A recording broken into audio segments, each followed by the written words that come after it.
And here we go. In 5, 4, 3. Call to me, lands far away. Elves have forests to protect. We need to build a wall. Dwarfs their mines. Men their fields of grain.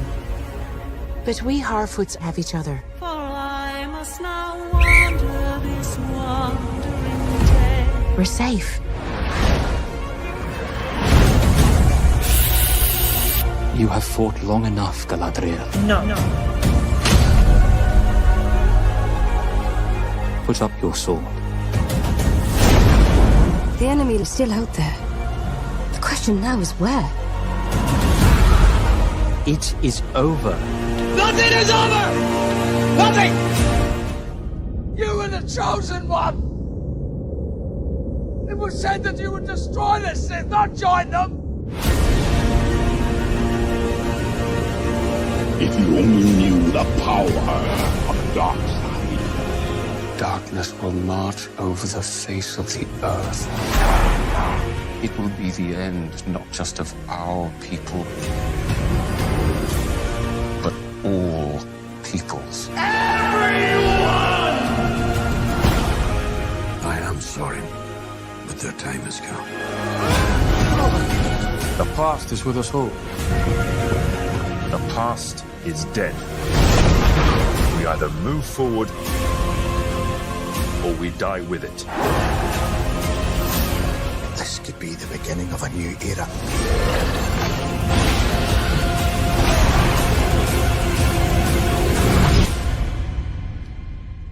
Away I must wander this wandering day.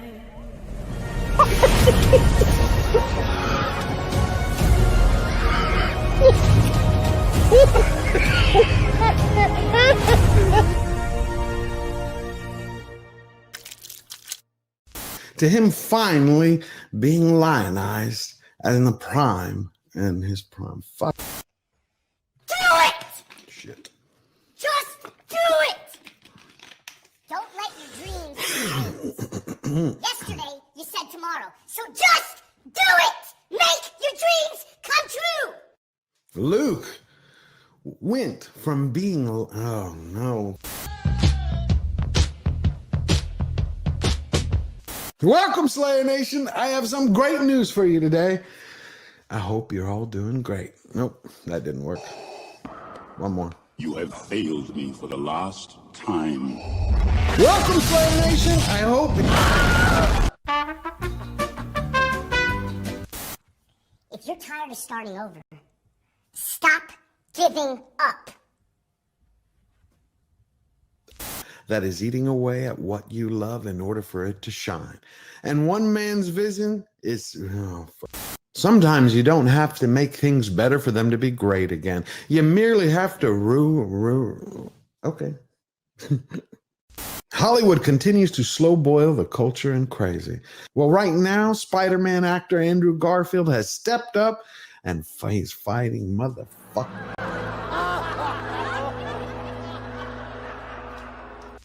I can't do it.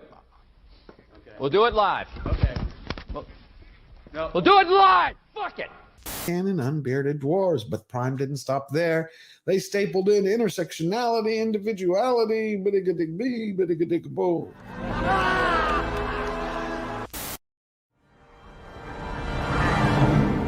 So it begins. At my signal, unleash hell.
and gentlemen, George the Giant Slayer.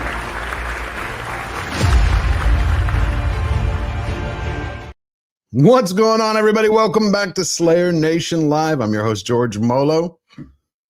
We're going to have a wild ride today, but it's going to be more kickback because I've been fighting like strep all week. You know, the weather here in Texas, it's like bipolar. It's the same thing with our mosquitoes. There's the size of buzzers, but you wake up in the morning, it's cold. A couple hours later, you're in a sauna.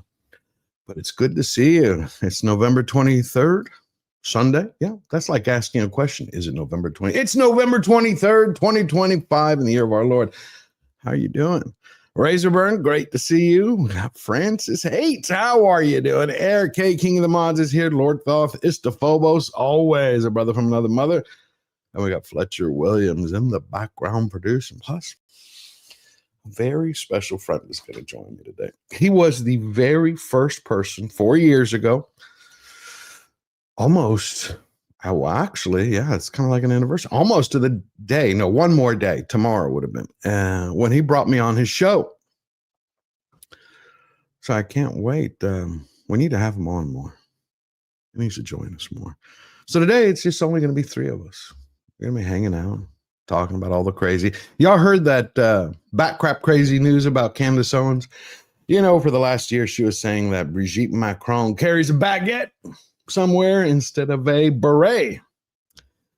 And then you had the president of France and his wife sue her, which of course, in my opinion, that only adds more fuel to the fire. You ignore that kind of crap. You just give it oxygen. Well, she came out 24 hours ago. This is Candace now. And she says, evidence, mind you, that the president of France has taken a hit out on me. Yeah. He's getting like members from the French Foreign Legion, Foreign Intelligence Agency, and they're like taking a hit out on her like she's a mob boss. I just thought it was too funny. It's crazy. Plus, we had Wicked hit the theaters. Tom Cruise finally got his Oscar. Long overdue, very long overdue. But I think it was shortchanged a little bit because they should have done it at the actual Academy Awards, not hold this, you know, nobody was watching it, this special governor's ball and like, let's give Tom his award. I think he's the last movie star and deserved his time in the sun. We're going to watch a bit of that clip because what's amazing is you can tell who he is, what his character is made of. Because he spent like half of his 12 minutes of his speech, the first 5.5, 6 minutes, just thanking people. When was the last time you heard someone do that? You know, they thank God. Well, no, they don't thank God anymore. They thank their manager, they deal with the devil, the studio whose butt they kissed, and that's pretty much it. Hey, it's good to see you too. Darth Maul's lower half, always a great name. Always love it. So we had that, plus anybody watch Tulsa King? Because y'all know I'm a Tulsa King fanatic. Last night was the end of season 3. And we're going to talk about that for a second because they're spinning it off with Nola King, and it's going to have Samuel Jackson in it. Plus, I want to talk about some good news, but let's just get to that. Let's bring him out here. We got Verbal Riot and my very, very good friend, Comix Division. Hey, George. How you doing, man? What's up, Verbal Riot? Hey, how's it going, guys? I'm good. Doing great. It's just going to be like low-key, laid back, just us three today. We might have a couple of surprise guests join us a little bit, but no, it's just crazy. I was watching Tulsa King last night, and the last 2 episodes had Samuel Jackson, but he didn't feel like the old Samuel Jackson. I felt like he kind of phoned it in a little bit. Like, doesn't he always phone it in though? I mean, I don't know. Maybe I'm still these days. Maybe I'm still stuck on his character from, you know, even in Snakes Planes. What was it? Snakes on a Plane. Snakes on a Plane. Yeah, he did much better, and. Oh no! Look! I love Samuel Jackson, man. I do think he does phone it in more times than not, though. You know what I mean? Like most of the time, he's playing Samuel Jackson. Correct. Mm-hmm. You know what I mean? That's a lot of actors, unfortunately. It reminded me of the 1 or 2 episodes he did for ABC's The Shield. Remember the Shield series, the MCU Shield? It felt like that. Like Agents of Shield. Okay, I thought you were talking about the Shield. Yeah, Agents of Shield. Yeah, good point. Agents of Shield. And there, it was just kind of like, I don't need a script. I'm Sam Jackson. Just I hated that show so much. But that's how it felt. It's like his New Orleans accent, his Louisiana, kept going in and out. It kept shifting. I was like, anyway, they're giving him. I'm not saying I don't enjoy his movies. I'm just saying that more times than not, he's playing himself. He is, but this one, he's supposed to be like a hitman, the mob's top assassin, and great friends Dude, with. He's too old for that. Yeah, and so maybe retired, I could buy that, and he's moving on to bigger and better things. But that's the point. He retired and then got pulled back in for one last job. But the whole thing is they're setting it up for, it's called Nola King, and he's going to be anchoring it. I'm like, Samuel Jackson anchoring a television series like Tulsa King? I mean, it's worth a shot. It can't be any worse than the stuff he's done recently with Marvel. Hey.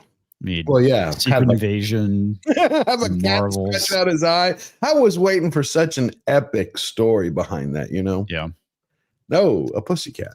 And Tulsa King is Taylor Sheridan, right? Yeah, Taylor Sheridan. Yeah. That's what's interesting is because they because he went over to Peacock, but supposedly Paramount has, I don't know if they have the rights in perpetuity or till 2028 that he has to continue working with them. I think he still has I think he's still going to continue his Sheridan-verse stuff with Paramount and doing whatever with was it Universal that he's going over to next? Peacock. They gave him $1 billion. Yeah. It's kind of, I guess we'll find out in the future what happens, but I'm pretty sure he's gonna be working both sides. It's interesting. By the way, though, that is one of the craziest deals in Hollywood I've heard of in a long time. Yeah, everything that's what he was upset with Ellison at Paramount because he said he wanted anything that he proposed to be automatically greenlit. And Ellison was like, no, we got to see. He's like, no. And so Peacock supposedly agreed to it. They're like, you say it, you propose it, you can do. I was like, that's kind of dangerous, though. As much as I like Taylor Sheridan, and if you've seen the ratings for the first episode of season 2 of Landman, they were like astronomically higher than the first season. Oh yeah, which is really good. It was like 9.6 million. So maybe, but let's be honest, not all creators have great ideas, and sometimes you need to have someone there to kind of like, yeah, this is good. No, this is bad. I agree. Come up with something else. Well, you need at least there needs to be a caveat that we'll give you 3 episodes. Right. If anything, you want a green light, and if those do well, we'll continue on. But it can't just be a blanket. Hey, here's 12 episodes. Of some random show I thought of. It can't be that. Well, that's what put us in the situation with entertainment when it comes to television, right? I mean, there used to be a process where you go and you create a pilot, you pitch the pilot, and based off the pilot, your show gets greenlit or it gets shot down. And that, I think, is what is largely ruining television, is the fact that, you're going to be greenlit for the entire season rather than going through the pilot process and vetting out the wheat from the chaff. Oh, yeah. There it is. Yeah, I love Landman. I don't like some of the characters, but Billy Bob just brings it home. I think the show's great. I know love it all is. the characters. I do. Yeah, I did. The daughter annoys the shit out of me. But yeah, she's supposed to. I know, but the relationship between his son and the other woman, I'm like, you're widowed for like 48 hours and you're already hooked. It's like, I don't know. That just felt so. I think it just adds to how messy his life is. No, it just felt weird. I do love the fact that I love Demi Moore in that season opener. She's great, except for the lips. She fucking killed it. She did, acting wise, out of this world, magnetism, charisma. She has it, but her obsession with staying young. She's fucked up her face. Pardon my language, but she's really. Haven't most women that age? But we used to not have that issue. Again, I remember actresses growing up, they didn't have that. Hey, Eric K, for $2 verbal, are you on the right mic? You know what? That's a good question, am I? I was about to ask you that, but I wasn't sure. You're not. I was trying to get your attention on the back. You're on the wrong mic. Yeah, you know what? You're right. I got this new mic. Hold on. How does it sound now? Oh, there you go. That's much better.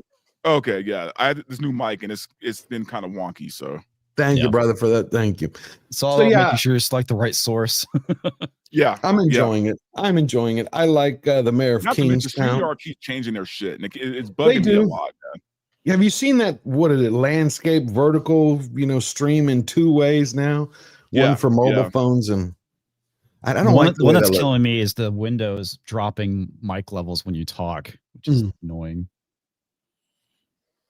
Yeah, I think that's they can't just stop.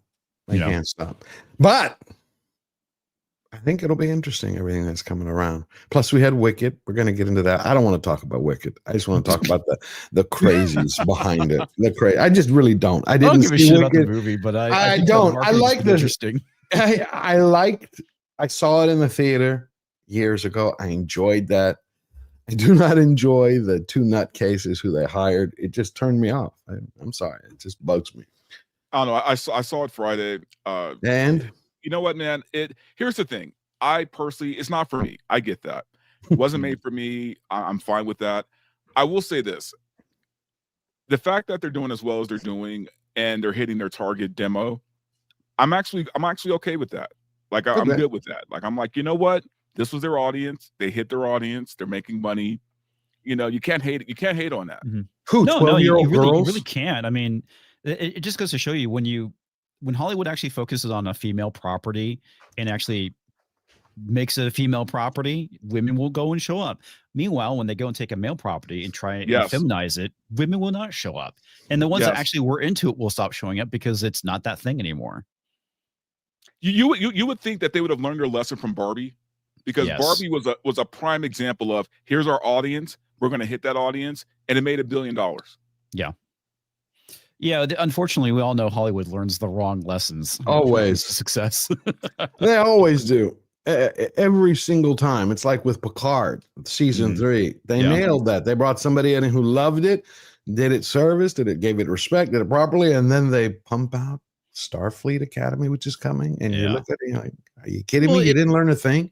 Hollywood entertainment in general, it's the Skinner meme, right? It's the, am I the one who's out of touch? No, it's the children who are wrong. And that's basically describes everything they do, and from success to failure. Absolutely. And then we had Leslie Headland this week, who actually kind of proved that point. Whenever you fail, just blame the fans or the YouTubers. We're going to cover that. But I want to start with good news. We're going to do more good news in the beginning before we go into the unhinged. Yeah. In Idaho, there was Secret Santa. This Idaho News, East Idaho News. There are a couple of grandparents, and they had planned this year. They retired. They bought an RV. They were going to go across the country. That's how they're going to spend their retirement. They don't explain why, but for some reason, the two grandparents, granddad and grandma, adopted or took in their 3 grandchildren. And one of them has some disabilities. And so they've put off their retirement now to raise a kindergartner, a child who needs special attention, plus a high schooler. See it. Oh, well, we don't want to invite ourselves in. We're here to drop off a Christmas present for you. Okay. So, good to see you, Blaine. I'm Nate. This is Jordan. So, is this the chair that you guys use to help Titan get around? That's his new stander, yeah. Okay. But we're waiting to get his other little wheelchair. I see. Okay. Clean the house for you. Well, thank you. It looks very nice. Nice and comfortable. And we have 5 families. We have quite a few people living with us right now. Yeah, you brought in some grandkids, from what I understand, and adopted them, and have been caring for them and loving them, and good for you. Well, okay, long story short, because he takes too long. He's kind of like reminds me of Sean Ryan, 30 minutes for each question. I love Sean Ryan's interviews, but you just have to know how to skip him asking a question. If you've ever watched one of his interviews, again, brilliant guy, gets people to relax, but the way he asks questions is he's stream of conscious. It's like, so when he was with Gina Carano, tell us about your experience in Hollywood. No. What was the first thought when you stopped? No. When did you first think of getting involved. No, as a little, and like, mother fuck, just get to the damn question, dude. So this guy does the same thing. And bottom line is they give the grandparents $5,000 to get a new, to get a customized wheelchair, plus $1,000 in groceries. And I think it's good. We used to have a lot more of that in the country where, you know, people would help out. And think about it. They just bought an RV to travel the country. It was like, nope, I got to take care of the kids. So God bless them. I think that was pretty cool. Well, one thing I think it's kind of funny, you know, from the government shutdown with EBT being cut off, suddenly communities start coming together and doing food drives again. It's like, wow, it's amazing what happens. That it just goes to prove you that you don't need the government to solve your problems. The community will actually do it. They will jump in and fulfill that role when the government isn't doing it. And that's how it should be. What is that sound? You hear that? Yeah, I hear it too. It's odd. It's yeah. Sorry, I had to mute you, Berville. You had a. Yeah, that's you. Yep. You want to pop out for a second? No, it sounds like an audio cable and electric cable, maybe. I mean, it's not making that typical noise, but it's probably related to the microphone and the headset, maybe. Yeah, there's some. It's probably like a connection. You know how they have the little live wire connections in the back. I think it's this Diddy tool. It went off. Doesn't like to be called out. Damn it. To be shaken, not stirred. Dude. Guys might have to change the cable. I don't know. It didn't happen before. Something changed. No, yeah, something changed. There's something. No, we can't even hear you. No. That's weird. Yeah. Yeah, we can't hear you. You want to go out and come back in? Maybe there's something wrong with the. Okay, go out and come. Yeah, no problem. So this I found again pretty funny. We covered this last year. Now I always like the fact, you know, Trump's working on the economy. It's going to take a little longer. So he's saying that prices are down for Thanksgiving. Then there's 20%. Well, the Farm Bureau, the American Farm Bureau, which again I find laughable, what their rates are. They say that in 2025, you can supply a dinner for 10 people in your family for $55.18. What say you, chat? Can you put together a dinner for $55.18 this Thanksgiving? I mean, I'm going to go with no. When I've done Thanksgiving in the past with family at my place, usually it was about $150. And this is like before things got bad. This is like maybe like 2018. But I know that Fletcher mentioned that he could pick up a turkey relatively cheap, but most of the time whenever I look at getting a turkey, it's usually like $60. Right, but they're not saying you can like come up with your own, because we could like do a ramen Thanksgiving. They're saying with a turkey, cranberries, sweet potatoes, carrots, celery, green peas, a pie, stuffing, the whole 9 yards, that you can get it for $55.18. Dude, I mean, I could barely walk out of the grocery store for $50 these days just picking up like the essentials. I mean, I made like this Vietnamese soup like a couple weeks ago, and I swear to God, it was like $60 for everything. Yeah. Yeah, well, they're saying the average cost of a turkey for 16 pounds is $21.50. And granted, I did pick up some other things too, but I mean, most of the stuff I bought was for the soup, and like I said, I was like, damn, that's some expensive soup. Where I was getting depressed, man, every time I have to go to the fucking market, dude. It's I know. I never leave the market without dropping at least $100. Yeah. And that's for like 4 things, right? Yeah, for one fucking bag of shit. I'm dropping $100. I mean, granted, I mean, it's like I buy a lot of like energy drinks, and these things right here are like $250, $260 a pop. And you know, I keep my mini fridge stock with them. So typically whenever I go to the store, I buy like 3. So I mean, you're already looking at $12 just for 3 of these things. So, but they're saying, of course, obviously it's more expensive on the West Coast, $61.75 to feed a family of 10. I don't fucking buy it, dude. I don't either. That's BS. Yeah, I think so. It's pretty criminal, man.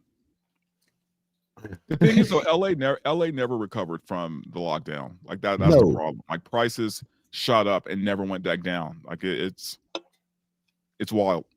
Yeah. What about the Palisades? They haven't recovered since the fire. Well, they haven't recovered, period. Oh, and by the way, they're not going to. They're not going to. There's already no kidding. They're making it very hard for people to rebuild their properties right now. Wow, that's so funny. I thought Gavin Newsom would have his way to make sure that the permitting process would be a lot smoother and easier. No. That was a front they put up when Trump came to visit. They made it sound like, oh, we're going to do everything we can to make sure everyone gets their home back. And no, it's the opposite. They're making it very hard for people to rebuild. Not surprised. I mean, I think we all saw that coming. Yeah, because they want to turn it into pretty much public housing. I mean, actually more than that. They're selling it to foreign investors. Are you serious? They're trying to sell those properties to foreign investors. Wow. Unbelievable. Yeah. Unbelievable. On the other side, we do have more good news. If you want to see how you can take care of securing your border, this was shared with me right before the show. Greece finally found their balls again. And the Coast Guard gets, they're getting it like they've been doing since 2015. They get these people who are, going on the little boats, the little floats. They're trying to get from either Turkey or the Baltics. Are trying to get to a Greek island. Well, the Coast Guard now just shoves them back. They pretty much drive them back to Turkey. Good. Of course, the EU was flipping out. They're like, hey, what are you doing? Stopping the invasion of the country.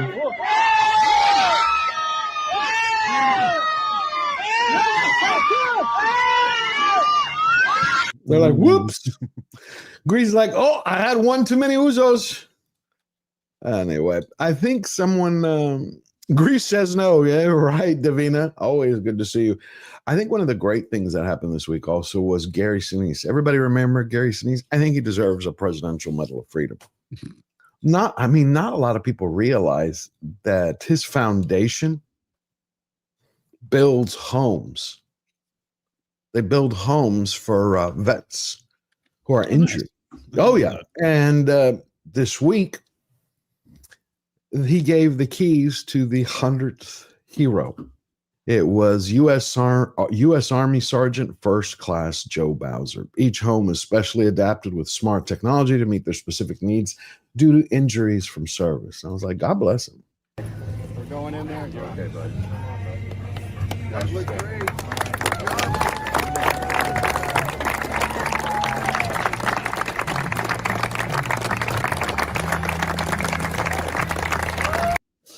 There's a video I want to show you about this because Gary is like one of these individuals who does not try to attract attention to himself. He's not one of these Hollywood celebrities like, I have a foundation or a charity and then they just talk about themselves. Mm-hmm. He just literally does as much as he can. I mean, he went to the New York Port Authority to feed all the officers. He does that. Like Alice Cooper does a lot of that too. He'll go to like soup kitchens and work in the lines and whatnot, and he won't bring attention to it, which is pretty humbling. It is, because it shows you how much he wants to give back. I'm going to show not you demand the recognition for it, which is exactly. His job is, he said, every vet deserves to have a home. Period. And I think it's a perfect way to start Thanksgiving week. And I was thinking of streaming. I don't know, Joey. That sounds really controversial, man. Everybody have a home, man. I just finished the video yesterday with Vex. I just finished the video that Elon Musk has just taken me a couple of weeks, especially fighting this.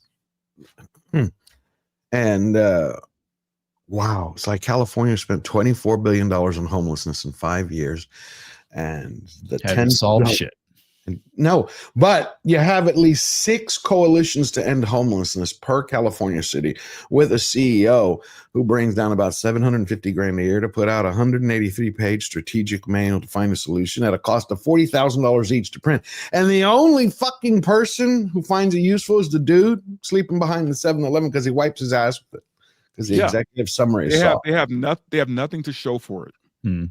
Colleen Noir did a number of years ago a great, I'm not gonna say documentary, but he just did a bunch of YouTube videos where he went to various cities and would take a look at what's going on. This is when he was like kind of taking his break from the NRA, because I guess that relationship was kind of like falling apart or whatnot. But he went to these various cities, and he went to LA and talked about the homelessness crisis, and it was really interesting. And a lot of people that he talked to basically said, yeah, it's basically they don't want to solve the problem. It's simply just to make money. Well, it is, because they won't.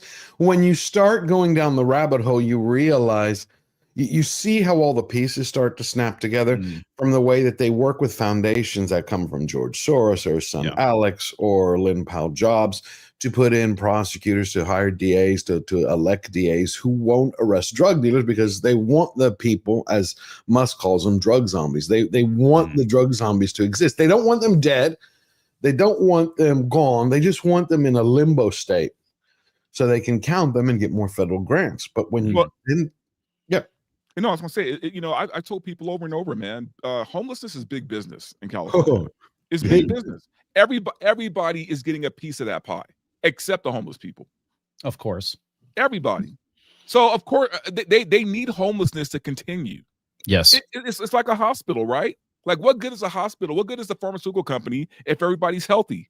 Correct. Right? They need us to be unhealthy to have their customers. Same thing with the homelessness in California, man. And the thing is, it's so rotten from the inside out. There really is no saving it, man. Like, even if they get Gavin Newsom out of there, what he's built, the corruption he's built, is going to last for like another 20, 25 years.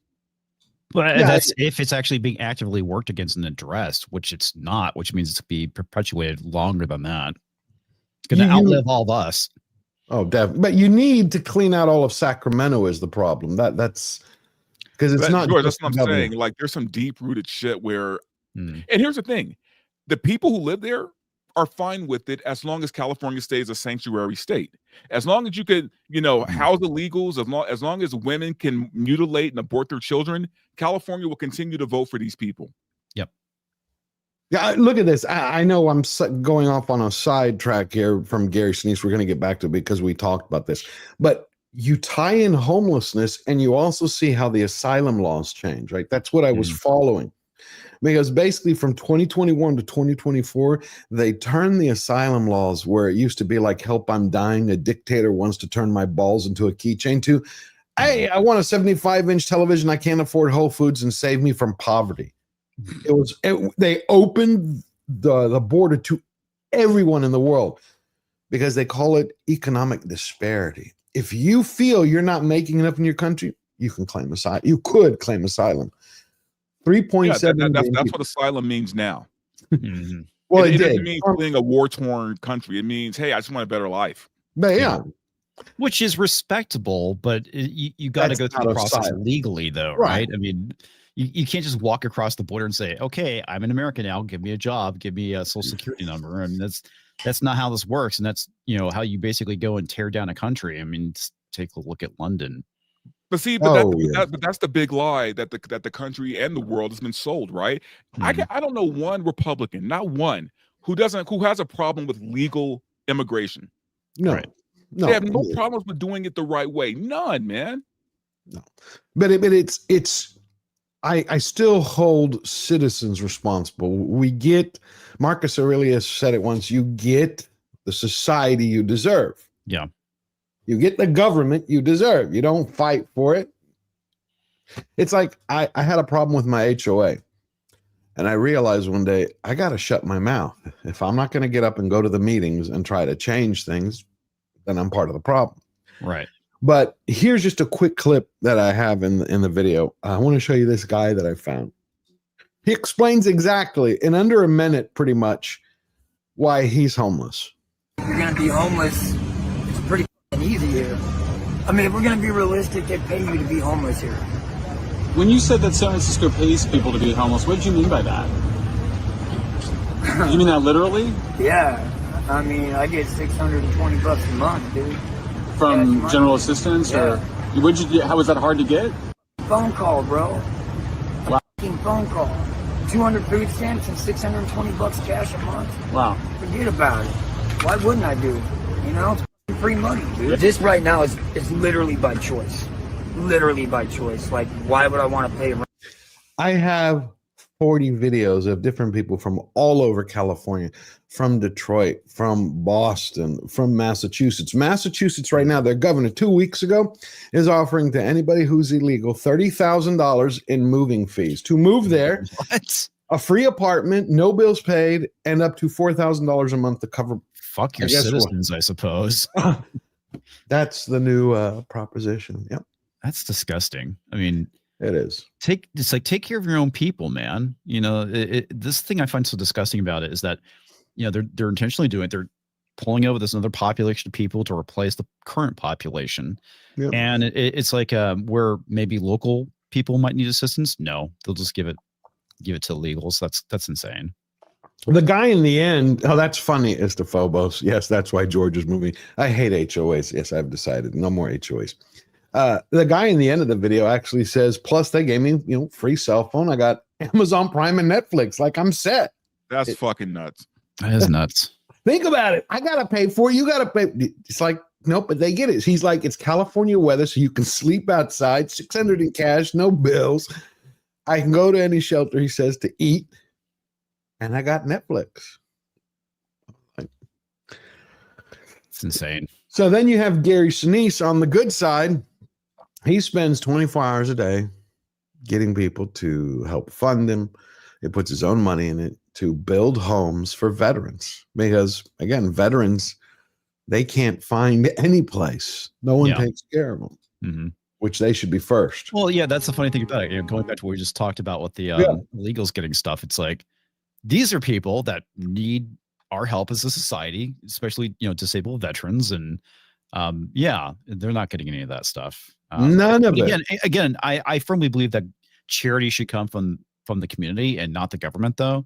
I agree. So it's good that he's doing these type of things, but at the same time, it just kind of highlights the hypocrisy that we're seeing with government. I do believe our veterans should be taken care of by the government and the community. Yes, because they actually spilled blood for the country. Yeah, they spilled, absolutely. But I went through the list real quick. A veteran is given how was it? A peer support in California and in New York. They're given a peer support specialist, a mental health navigator, a benefits navigator, a housing navigator for someone who doesn't have a home, and a case manager. They have to get those 5 before they can get anything. And they have to coordinate with those 5 people. Wow. And you're like, so you're talking about 5 jobs for one person. Couldn't you just give all that money to the dude and get him a place? No, you gotta maintain the bureaucracy. Yeah, it's been eye-opening. Yeah. But here's Gary Sinise. This is the home he gave, the 100th home that he gave to the sergeant.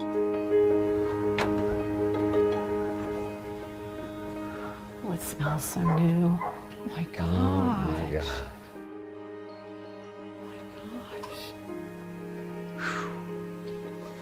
I'm shocked. I'm just absolutely blown away. When I walked in through the front door, Hey, Vex, if you want to join, I can send you a link. If not, yes. It's crazy. When I found this Gary Sinise video, it's like, I want to cover it. Vex is wonderful. If you haven't checked out her channel, please go to Vex Electronica.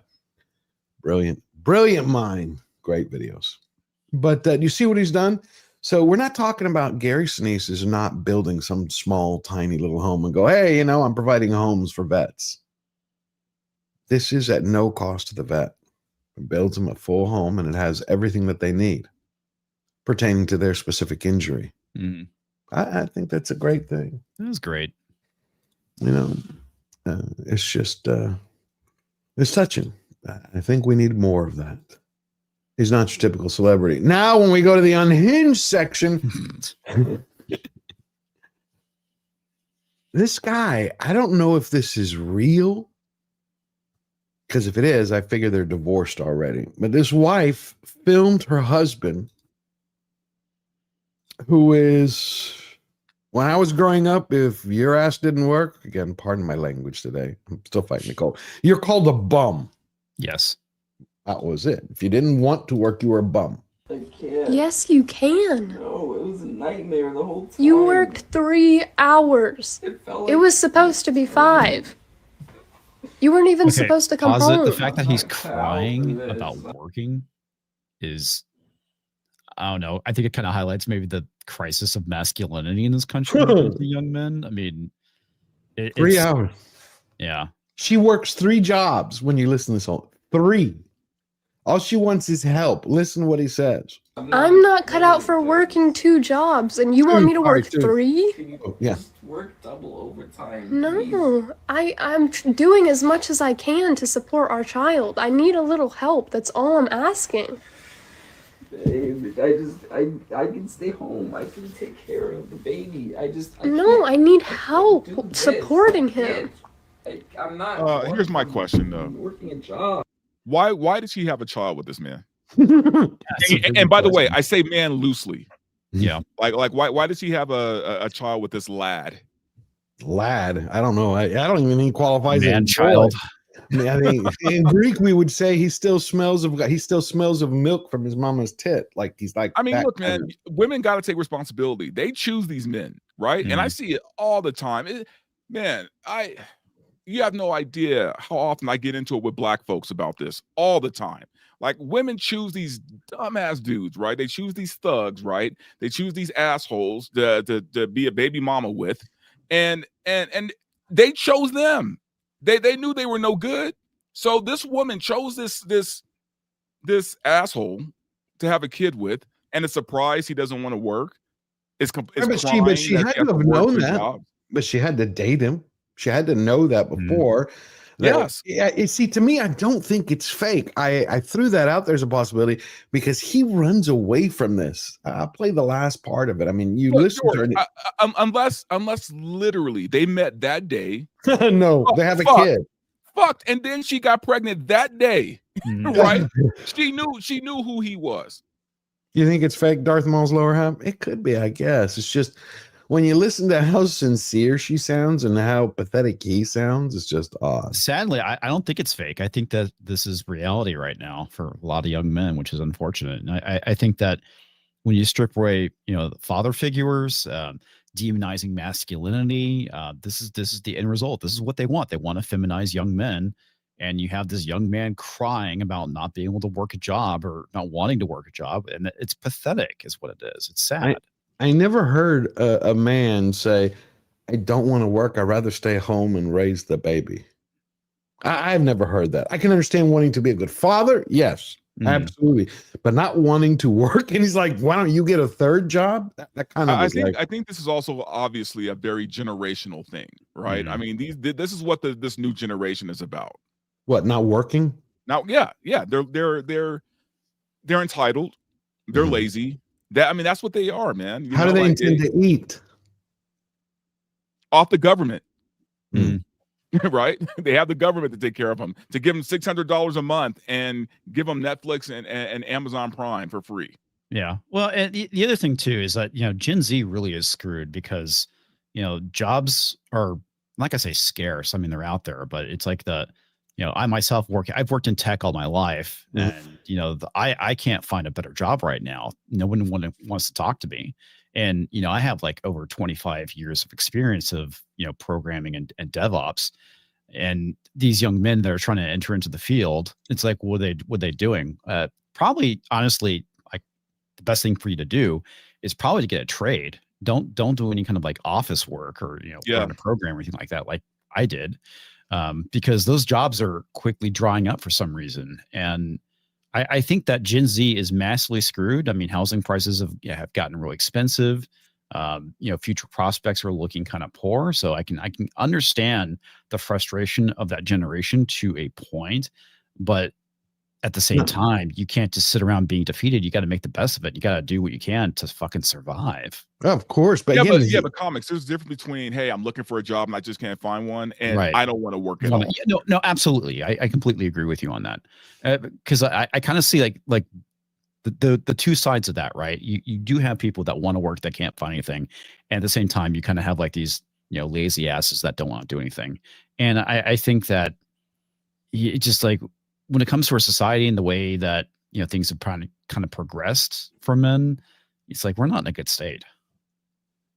No, and I've found multiple videos where there was a 22-year-old, and he was screaming to the camera. He's like, I don't understand why I have to get up in the morning at 6 a.m.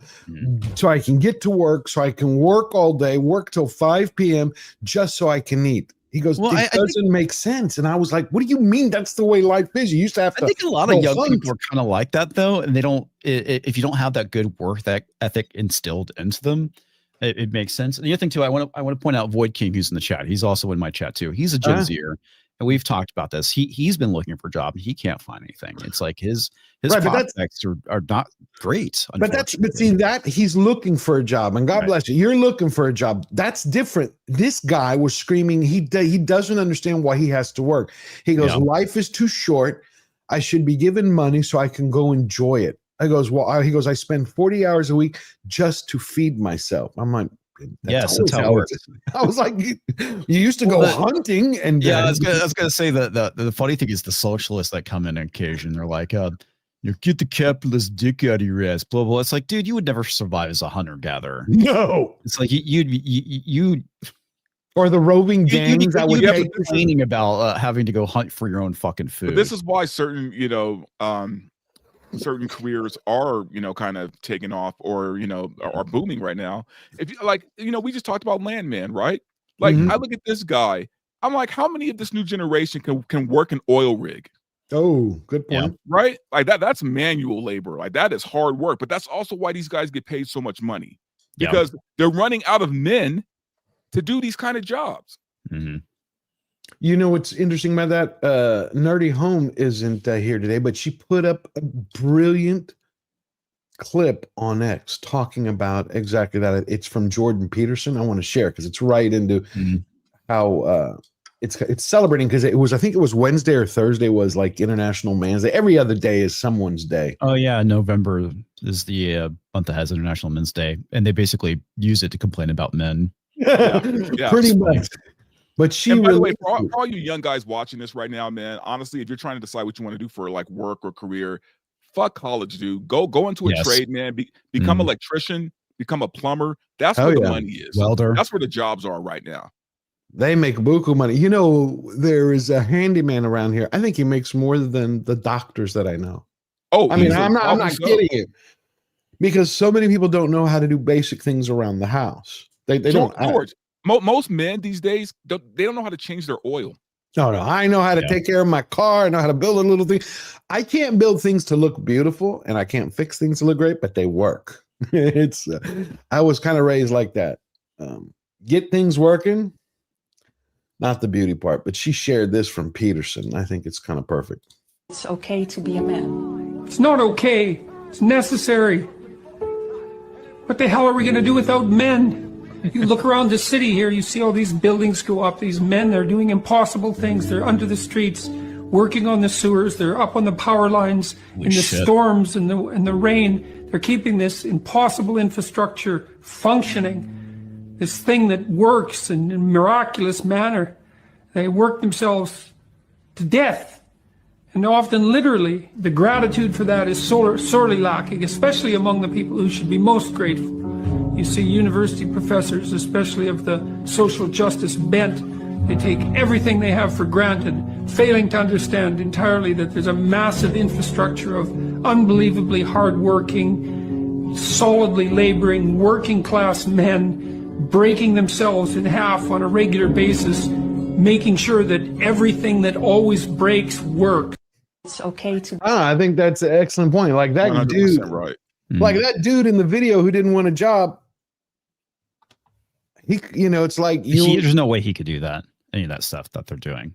But that's what built our society. And then you have Elon this week. I don't know if y'all heard that, where Elon gave that talk where he said in 20 years he doesn't think anyone will be working. They'll be doing it. What was his quote? The same way that the people who choose not to go to Whole Foods or go to the grocery store, go to H-E-B to buy their vegetables, but they grow their own vegetables because he thinks between AI and his robots, they're going to do everything. And you will not need, money will not exist. That's what he was saying all week. What say you? You think no money's going to go ahead. Verbal? I don't know, man. That's what Elon says. It's like there will be no money. Money will not be required to live in 20 years. He's Robots will fucking do insane. everything. But here's the thing, man. I think Elon just says shit a lot of times. He just says shit, right? Like, I think he's a very smart guy. I have a lot of respect for him, but so maybe it's like part of his autism where he just says like crazy weird shit like that. We are always, unfortunately, because we're humans, we're going to always need a form of currency of some kind. So either we won't need money and we go back to fucking bartering or something, right? But we're always going to need a form of currency. See, he was kind of like comparing it almost to Star Trek. It goes, Elon Musk made his bold prediction about the future of work and money, stating that in the next 10 to 20 years, work will become optional and money will lose its relevance. Speaking at the U.S. Saudi Investment Forum in Washington. He said, and he goes on, you can go watch it. And this is the fourth time he has, I think he's serious about this because he said, look, you would either qualify for if you didn't have the money till we make this transition. You would get one of his robots, or you'd get 2 or 3. They would do all the work. They would earn a basic revenue, or you would get your universal basic income, which he thinks is the cure. All the money goes to the government, which I think is the worst fucking thing because that's how you make slavery. They send you a check and you go about your life. No, I will say, I don't know how sustainable everything is right now, like our form of currency and our form of economics. I don't know. I don't know what it's going to look like 20 years from now. Shit, I probably won't even be alive by then, so fuck it. Okay. But I don't know. Unless something really crazy happens, we are always going to need a form of currency. Yeah. I can't see why the people that have the most wealth in the world would want that wealth to disappear and become irrelevant. So yeah, I mean, maybe against certain stratas of society, sure, I can definitely kind of see that. But to say that money is never going to be a thing, and suddenly, all these people who built industries and raked in all this money, much like Elon himself, is not going to have that money anymore. I highly doubt that. He kept going back to Star Trek, like the technology will be around to give you everything that you need. Well, I mean, yeah, but okay, the whole thing with the post-scarcity world is not the world we live in, right? Right. The reason why Star Trek can get away with that is because of the replicator, and then suddenly, what becomes important is social currency, right? Your respect, the job you do, the way you kind of better society. But and again, it's all very utopian, and we all know that utopian ideals are simply just not realistic. As much as I would love to have a world like Star Trek, the very idea of it actually being possible is not possible. I agree with you completely. I agree. And also, George, this man's talking about science fiction here. No, Right? I know, but He's he was talking saying about that. science fiction. Like, But this he is was not- saying, like, he was saying, if somebody told you 30 years ago that you're going to have, and he was talking about his robot. Yeah. And he goes, in 5 years, would you think you could actually have that? They thought it was science fiction. The cell phone, his satellites, his technology with his rocket, which science fiction, if it does happen, it's going to be on the worst level, not the best level. It's not going to be Utopia. It's going to be fucking Terminator. Like, it's not going to be the right kind of science fiction, right? I would say it's going to be more along the lines of what we kind of see in the cyberpunk genre, right? Where it's very shadow dystopian. corporations. Well, it's we've seen the pushes towards corporatism. And the thing I find funny is like the most things that people complain about, capitalism. It's like, no, what you're complaining about is actually corporatism. It's not capitalism. And we're already to a point where I would say corporations have more power than the government. Maybe it's not quite there, but that as time progresses and corporations gain more and more power and influence over politicians and governments, that's not good. That's not in the slightest. And I think that is more of the dystopian route we're going, more so than anything else is going to be the cyberpunk route, probably without the cyberware, but the same ideas, life becoming more and more cheap, corporations having more and more power. And it's not rosy. We definitely need to stop it from happening, but I don't know if we can. So in fact, I see it being more Alien Earth than Star Trek, right? Oh, you mean like 5 corporations running the entire time? The 5 corporations that run the world. It'd be more like that, right? Yeah. Well, As we slowly move on to Hollywood, I got 2 more clips to share with you because Bill Maher came out base this week. But one person, again, Jasmine Crockett, our favorite, decided to go help the lieutenant governor of Michigan run for governor. Is she in your district? No, Dallas. Okay, I thought she was Houston. No way. Yeah. I would be fighting against her 20. No. She's a nut job because here was an actual campaign video they put out.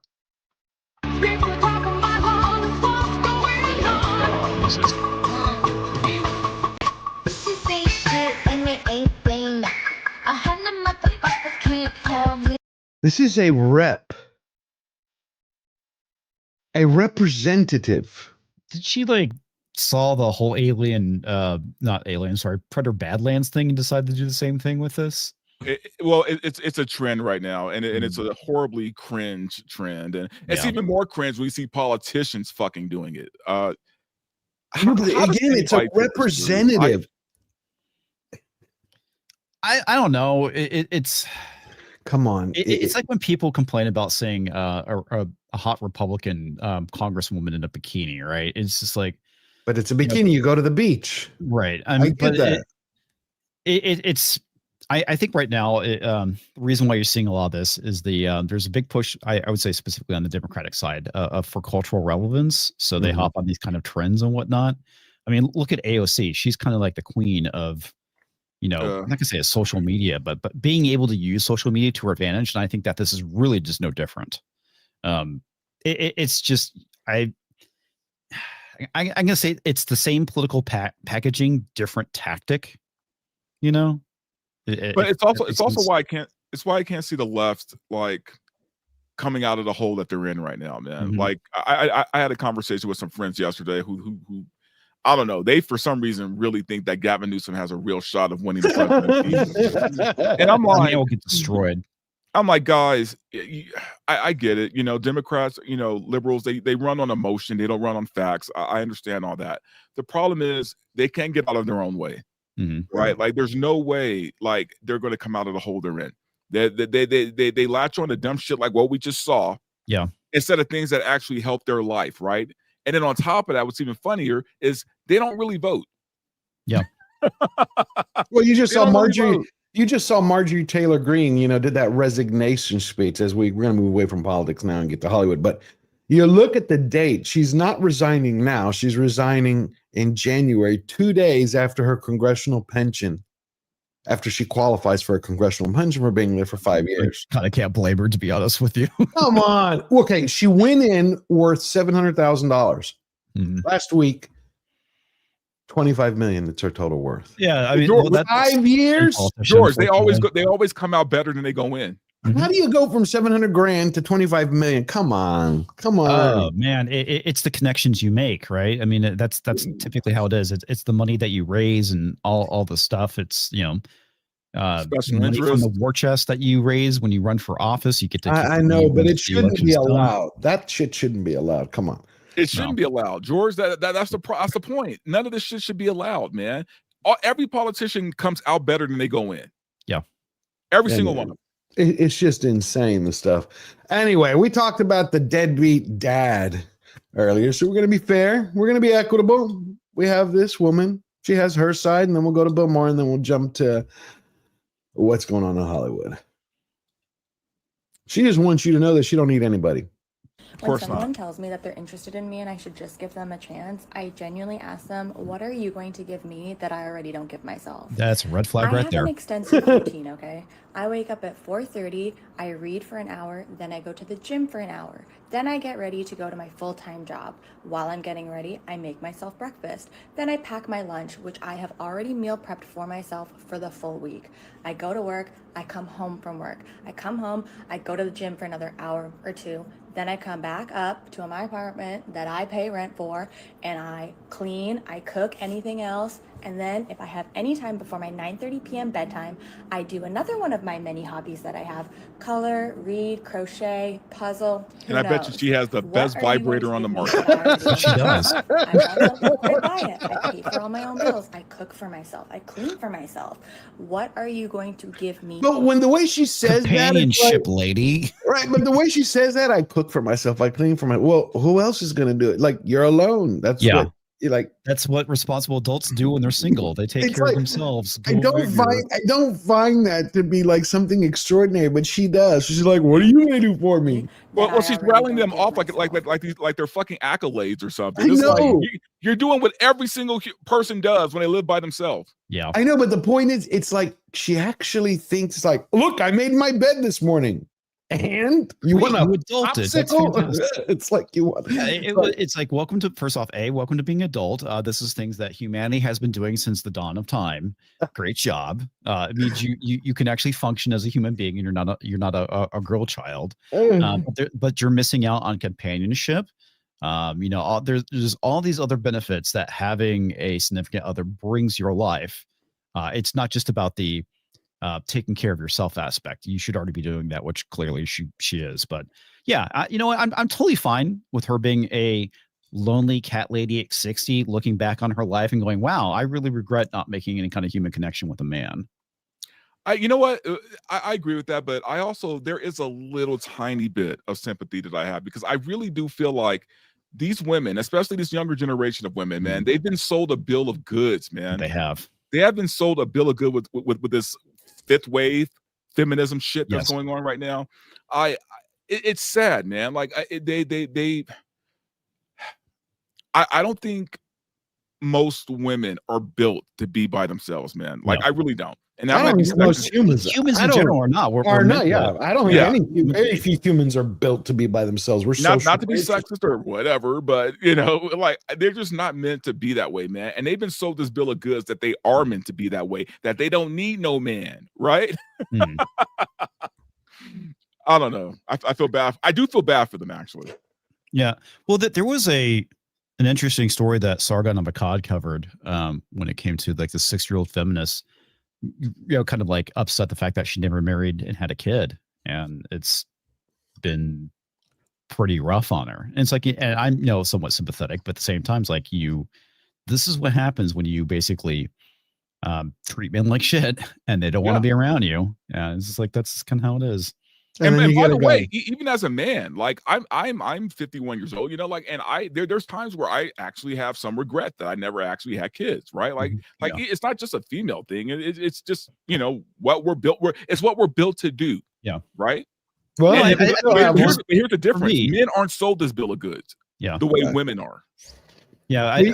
I'm the same age as you. And, I'm married, but I don't have kids either. And there's, I would say with that, my only regret with that is not having someone to pass down my values to, to try and influence and make the world a better place.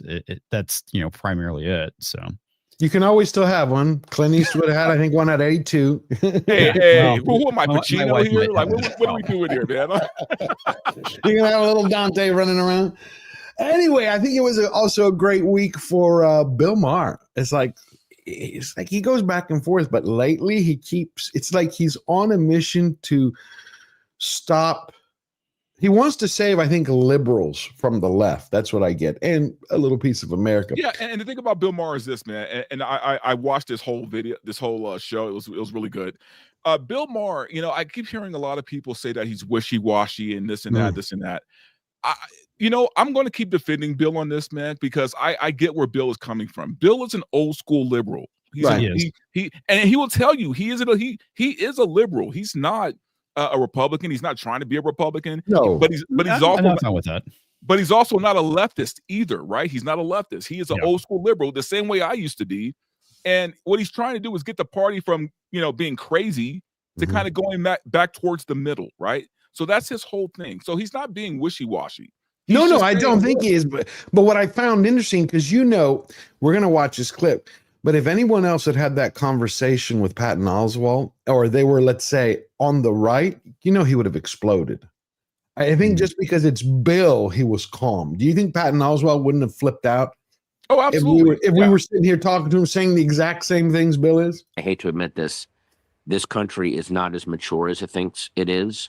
We elected Obama, and clearly the country freaked out. And we're still living in that freak out.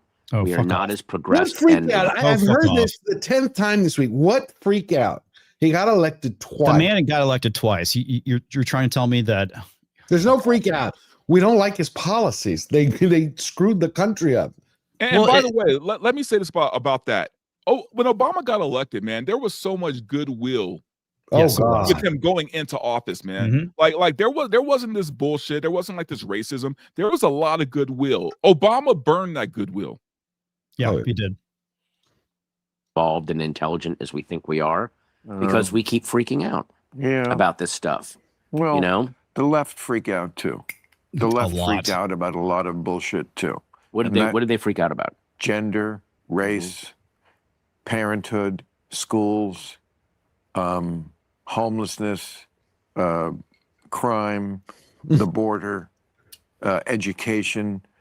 Like we stopped being a scientific people. Yes. Like it's not scientific. But the left certainly stayed scientific. No, they didn't. Why not? Because they think gender bullshit that they went way too far with. That's not scientific. But how do I'm not trying to. How do they go too far with like gender stuff? And I'm not instead of if I was teaching children, what I would teach them is there is a default setting for the human being, which is heterosexuality, but that doesn't mean every person is that, and we should completely respect everyone who isn't that. But we understand that's called a minority, and what makes us a great country is that we respect minorities. We don't think they're lesser just because they're lesser in numbers. That's not what we started to teach, which was that every baby is, I don't know, let's not even put it on the birth certificate. That's what they wanted. Were we teaching that? Yes. Yeah. When were we teaching that? Teaching it. It was a law here in California. He's playing to teach what? He is. Don't put sex on the birth certificate. We'll see. Huge. Now we've passed that period now. I'm sorry, I don't remember that. I mean, I know because it doesn't get in the blue sky bubble.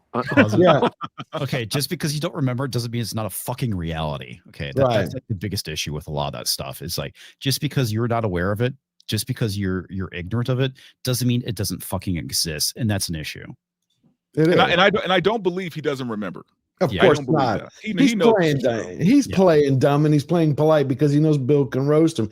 Here's the last part of that. What's going on in England right now is a lot of that. I mean, like what's going on in England? Again, not in the bubble. Okay, it doesn't get in the bubble. Don't wait a minute. Just tell it really me. Doesn't. It's a big. I don't even want to start with it, but it's like just a lot of violence, protests. Immigration, cities that Andrew Sullivan, for example, says are places that my grandfather would not even recognize anymore as British. Like, it's not. Immigration is great. Yeah. Anything can be too much, and it has become Islamicized. To put it briefly, anything can be too much, but a lot of times the way that things are framed and represented is also amplified so that they can make their point. But like, do you know about the fucking move there, you cunt? What do they call it when they good point. Get kids to grooming, the grooming scandal? No. See, that's a big story. This is in the UK. Yes, that went on from like the 80s to the. He goes on. The whole point is like Bill schools him, but he keeps acting like he's never heard of this, like he's living in a cave somewhere. I mean, okay, I'm gonna give the benefit of the doubt, kind of. It's a possibility that he could be ignorant of it, not paying attention, right? Because again, living in a bubble. That's a big bubble. Well, it is. I mean, I think a lot of people do live in big bubbles. It's the reason why understanding both sides is so important, because it breaks you out of the bubble. Because there was a point in time, I would say, that both sides can make valid points. They cancel out each other's crazy, but yeah, I kind of think we've moved past that point, unfortunately. But it's some of it, I think, is willful ignorance. They don't want to see what's happening. I mean, you can take a look at, I think it's like Sweden is a real good example of this, is that, they don't want to come off as being racist, which is why they let all these immigrants come in and essentially ruin their country. Right. But at the same time, they stick them in ghettos. They don't, all the stuff that they've done. Or were they ghettos, or did they become ghettos? Because I've heard kind of like from Adam, who lives there, the flip side. I would say probably kind of both. I would say probably because they stuck them in these communities, they didn't help them, they became ghettos, and obviously I think they perpetuated it as well. And again, I'm not there. Adam would know better than me because I'm not there. Right. But just from what I've seen, that's kind of how it kind of comes off. But it's like they don't want to come off as racist, so that's why they let these people in rather than saying no, we're Swedish, stay out of our country, or assimilate. It's fine if you come here, you got to assimilate, but they have not done anything to help these people assimilate, and it's basically tearing their country apart. I see it. Well, especially when you have this right. It's like 2 seconds. It must have been 2 seconds before I got backstage. Let me just show you this. This broke the news where it started getting shared. No, I want to show you this because this happened in, I think it's Florida. Just watch this for a second. Yeah, there it is. After the prayer ended, we look up to see them taunting us in our faces with bacon.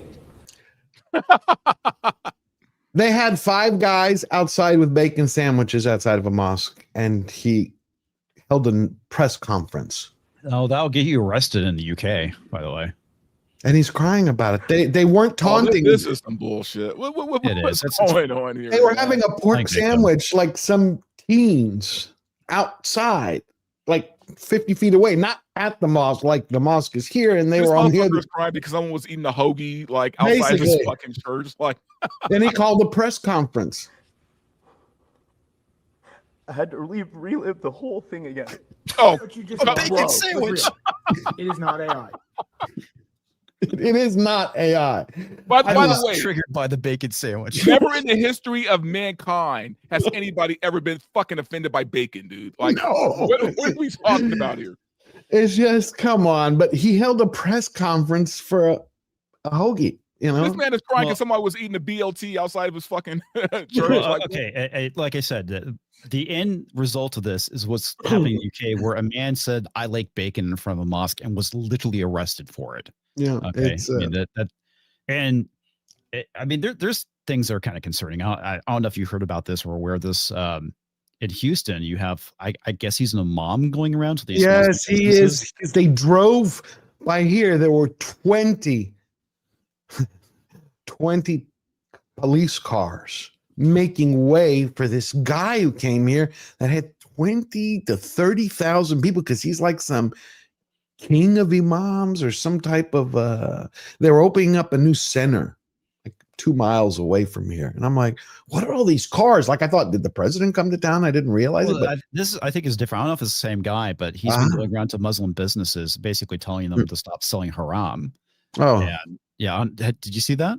I saw that. Yeah, but this is separate. I thought you were talking about, there was a guy who came to open a mosque. No, that I wasn't aware of. It was from 59. Think about it. From 59 to 610 was how long the car lines were. It was bumper to bumper traffic. Crazy. I was like, again, I thought the president was like, did some kind of like surprise for Houston. And you have to understand, man, like, we're watching this from afar, right? And we're laughing about it, we're joking about it. I don't care about like partisan bullshit, but you have to understand, if Kamala would have won, this would be us right now. Yeah. This would be the United States right now if Kamala Harris would have won. Oh God, yeah. Oh, have you seen that video with Kamala? I'll show it at the end of the show so we can get to Hollywood. She did an interview, pushing her book. It was 22 days ago, where she was describing her campaign. She literally says how she was playing chess and wouldn't fall for Trump's move. I'm like, she took the whole 3D chess thing and embraced it. I'm like, you lost. Yeah. And this is after she lost, but she's talking about her strategy. Maybe she had one too many martinis. It's just nuts. And by the way, for all my folks over there in the UK, man, you guys, you have to admit that you are living in a dystopian fucking era right now. Like, this is crazy. You guys allowed this to happen. Yes. Yeah, like I said, it's like when you have a government that it's like this week you had Mamdani was invited to the White House. Trump had him in there. But within the first 45 seconds, when the press got there, Trump annihilated. He took the word fascist and removed all the power from it. I don't know if you saw that. It's okay. You can call me fascist. You don't need to explain it. But you know what that did? That mocked it in such an understated way where he just completely deflated the word. It had no power. It was genius. I was like, wow. But to show you how far the UK has fallen, man, I still remember that image of the Scottish girl holding the axe against those fucking Muslim guys that were trying to attack her and her sister. 12-year-old. And I looked at that picture and I'm like, where are the fucking men? Where are the men? They're the guys who are they will end up in jail if they intervene, ready to defend her sister. Okay. If we're going to have that conversation, then what happened to all the men this week when you had that guy who was arrested 72 times, let out, and then he lit the woman on fire on the Chicago train? I agree. Nobody stood up for her. Men, dude.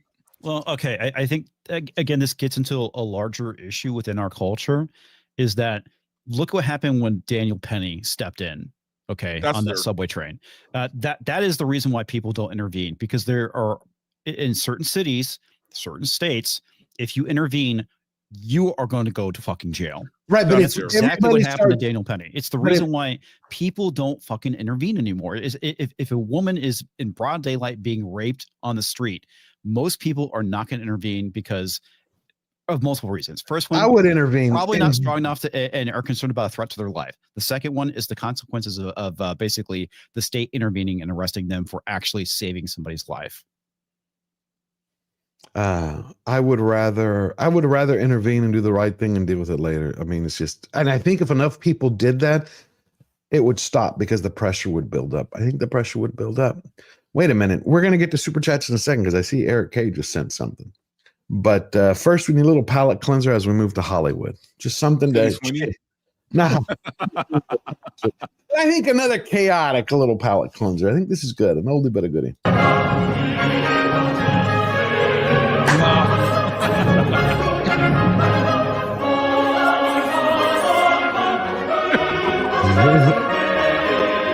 Great movie.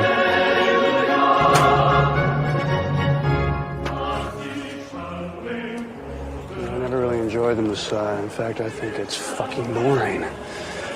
But your voice makes even a hack like Handel seem like a genius. Hallelujah! Hallelujah!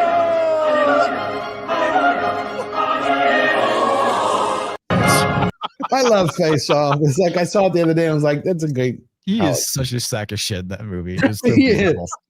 Dude, when Nick Cage goes full Cage, like there's nothing like it, man. Yeah. There's no Cage like It's full like the Cage. crazy look in his eyes. It's great.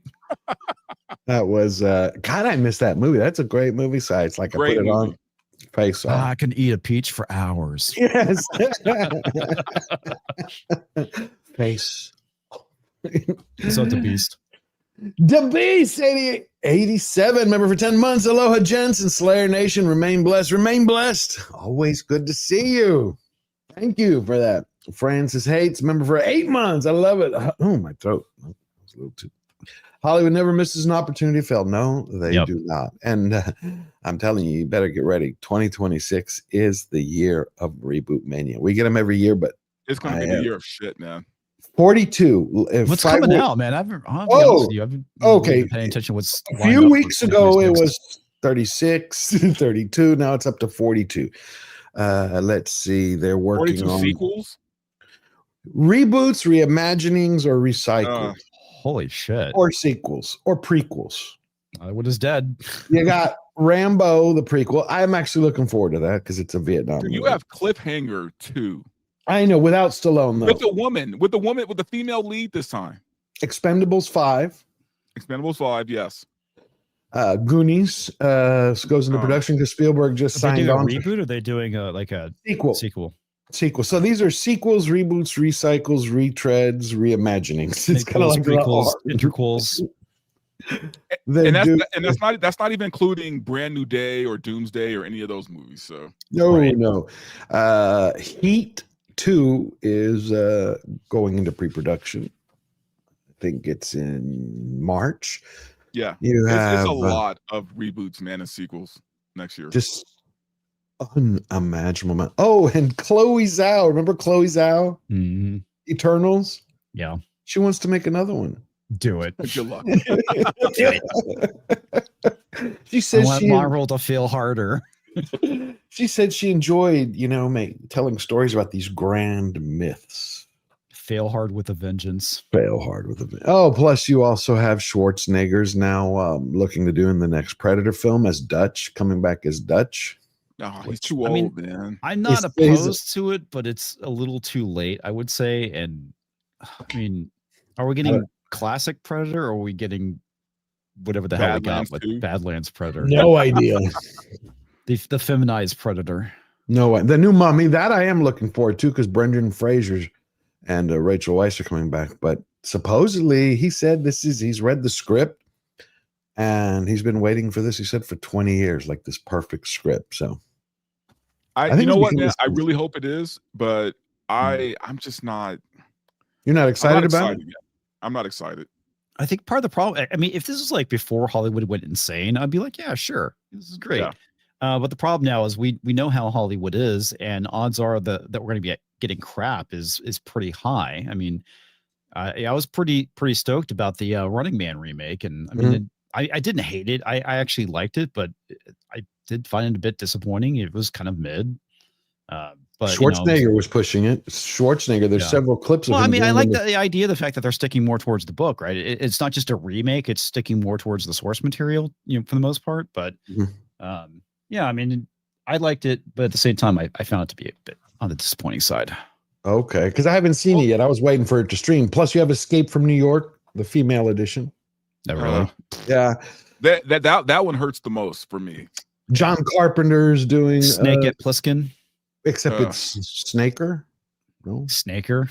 I don't know what to call it. The thing is, all of these old franchises are basically chasing Top Gun Maverick. And the problem is they'll never, ever get it, right? They'll never reach it. Top Gun Maverick was just, it's something that we didn't see coming. It was a great film. I don't think reviving all these old franchises like the Goonies are going to, or making a 30-year-old sequel is going to do anything, man. Yeah. Gremlins. I mean, you could probably get away with like an Old Man Snake Plissken movie, but you're not with Kurt Russell. Yeah, with Kurt Russell, not the girl. No, they're redoing Escape from New York. It's just with the. I know that's dumb. And again, it just goes back to the whole laziness of Hollywood. We'll take an established franchise, and this time make it a female instead of a dude. Yeah. If you were going to reboot it, why not just use Wyatt Russell? That'd be a good one. Yeah. Right? Like Wyatt Russell is Snake Plissken, reboot it, and give us a new story. That would have been kind of cool. Yeah. Plus, you also have oh my God, there's just so many of them. I was reading them all. Oh yeah, Mortal Kombat 2 is coming out next year as well. That actually looks pretty decent. I like the trailer. I have hopes for it. I do. Like I really do hope that is good, man. I'm a big Mortal Kombat fan. Robin Hood. Them pushing it back a year kind of scares me a little bit. Plus the Robin Hood, because Amazon MGM just released their Robin Hood series with Sean Bean, so they're looking to do a movie now, even though the series is tanked. And you have, I said 4 weeks ago, from the report from World of Real was talking about how Ellison, who now owns Paramount and his dad's behind it, is a big Trek fan, wants new Trek movies. Well, they came out and they said they're going to reboot the Star Trek universe for films, but they don't want any of the old characters. They don't want Kirk, Spock. So they said they want to create a new trilogy between the original and Enterprise. But Enterprise and the original, which is Strange New World. I'd rather them do that than screw up Kirk and all those guys. I agree. If you're gonna do it, do something else. I would. For me, Star Wars is always about looking towards the future, and anything they should do should come after next gen. That's the way I see it. That's what Picard set up. Excuse me. That's what Picard set up. Legacy. Yeah. There was a web series. I think it was called Final Frontier. I don't remember. That they were planning on doing it. Ended up not being a thing, and Some of the ship designs look kind of hokey, but I liked what they were kind of doing. It's like everything's kind of like on this downturn, and what they're trying to do is bring the Federation back, bring hope back to the galaxy, and yeah, I mean, you could do something like that. But the big thing with Trek that you need to have is that utopian future, right? You know, it has to be hopeful and not the trash that we've been getting, where it's more of a dystopia than a utopia. I got you. That sounds good. Plus, we have this. Real quick, I'm going to get to that. I just want to show this image. I think it's funny. I've never seen it. I'm going to watch it. Sharknado 7 in a month. Oh, Jesus Christ. God. The chainsaw. That's great. But Vex told me it's fun. The Sharknado. I've never seen any of the Sharknado. She said it's good popcorn fun. I've never seen it.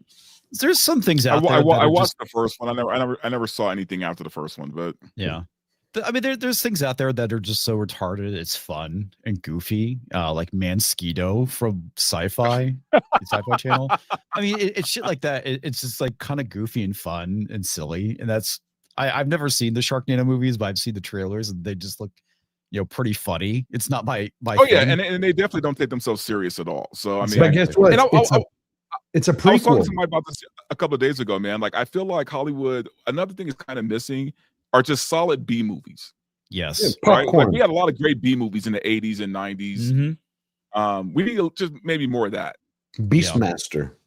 Well, it's like oh my God. the one thing is I love Commando, but that movie is like chock full of like 80s cheese. There's like this one scene which is beautiful where there's like this explosion and you could tell it's a mannequin that's just kind of dangling there, and it looks so fucking hilarious.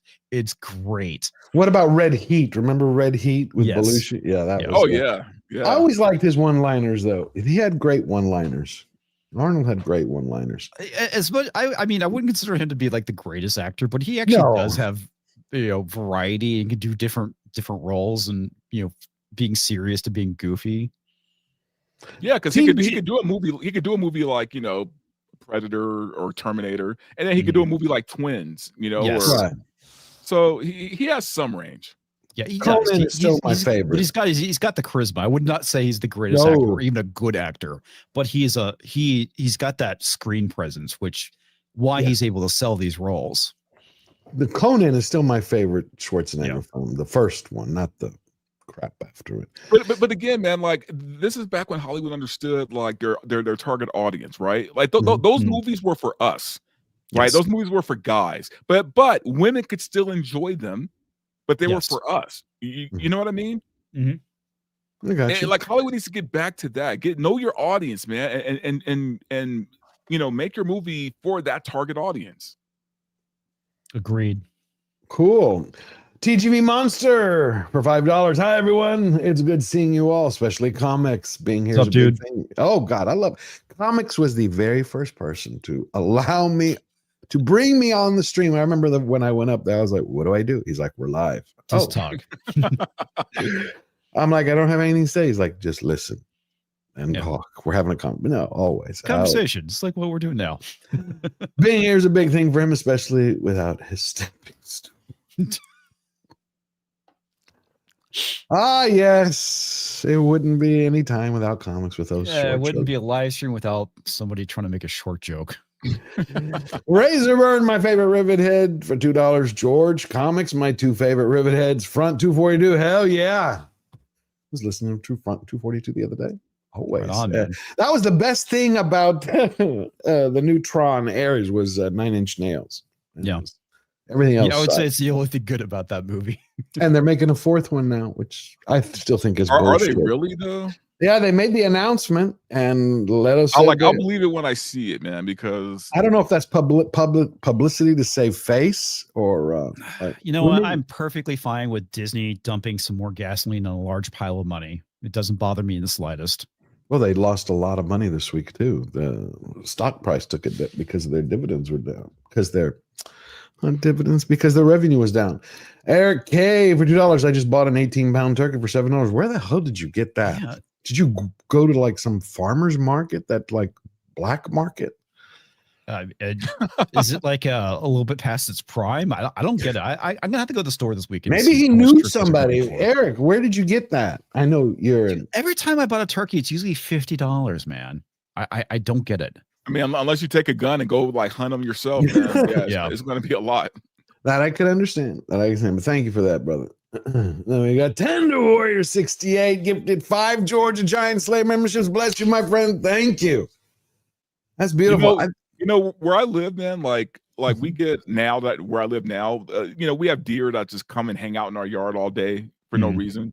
And I'm thinking, like, in a pinch, if I really just needed food, right? Like, I mean, I probably would just go pull ahead. up. You're gonna go, Joe. Pull the trigger, You know what that just reminded me of? Joe Pesci in Hoffa with Jack Nicholson when they're in the woods hunting and he sees a deer and he just pulls out the 45 and shoots it.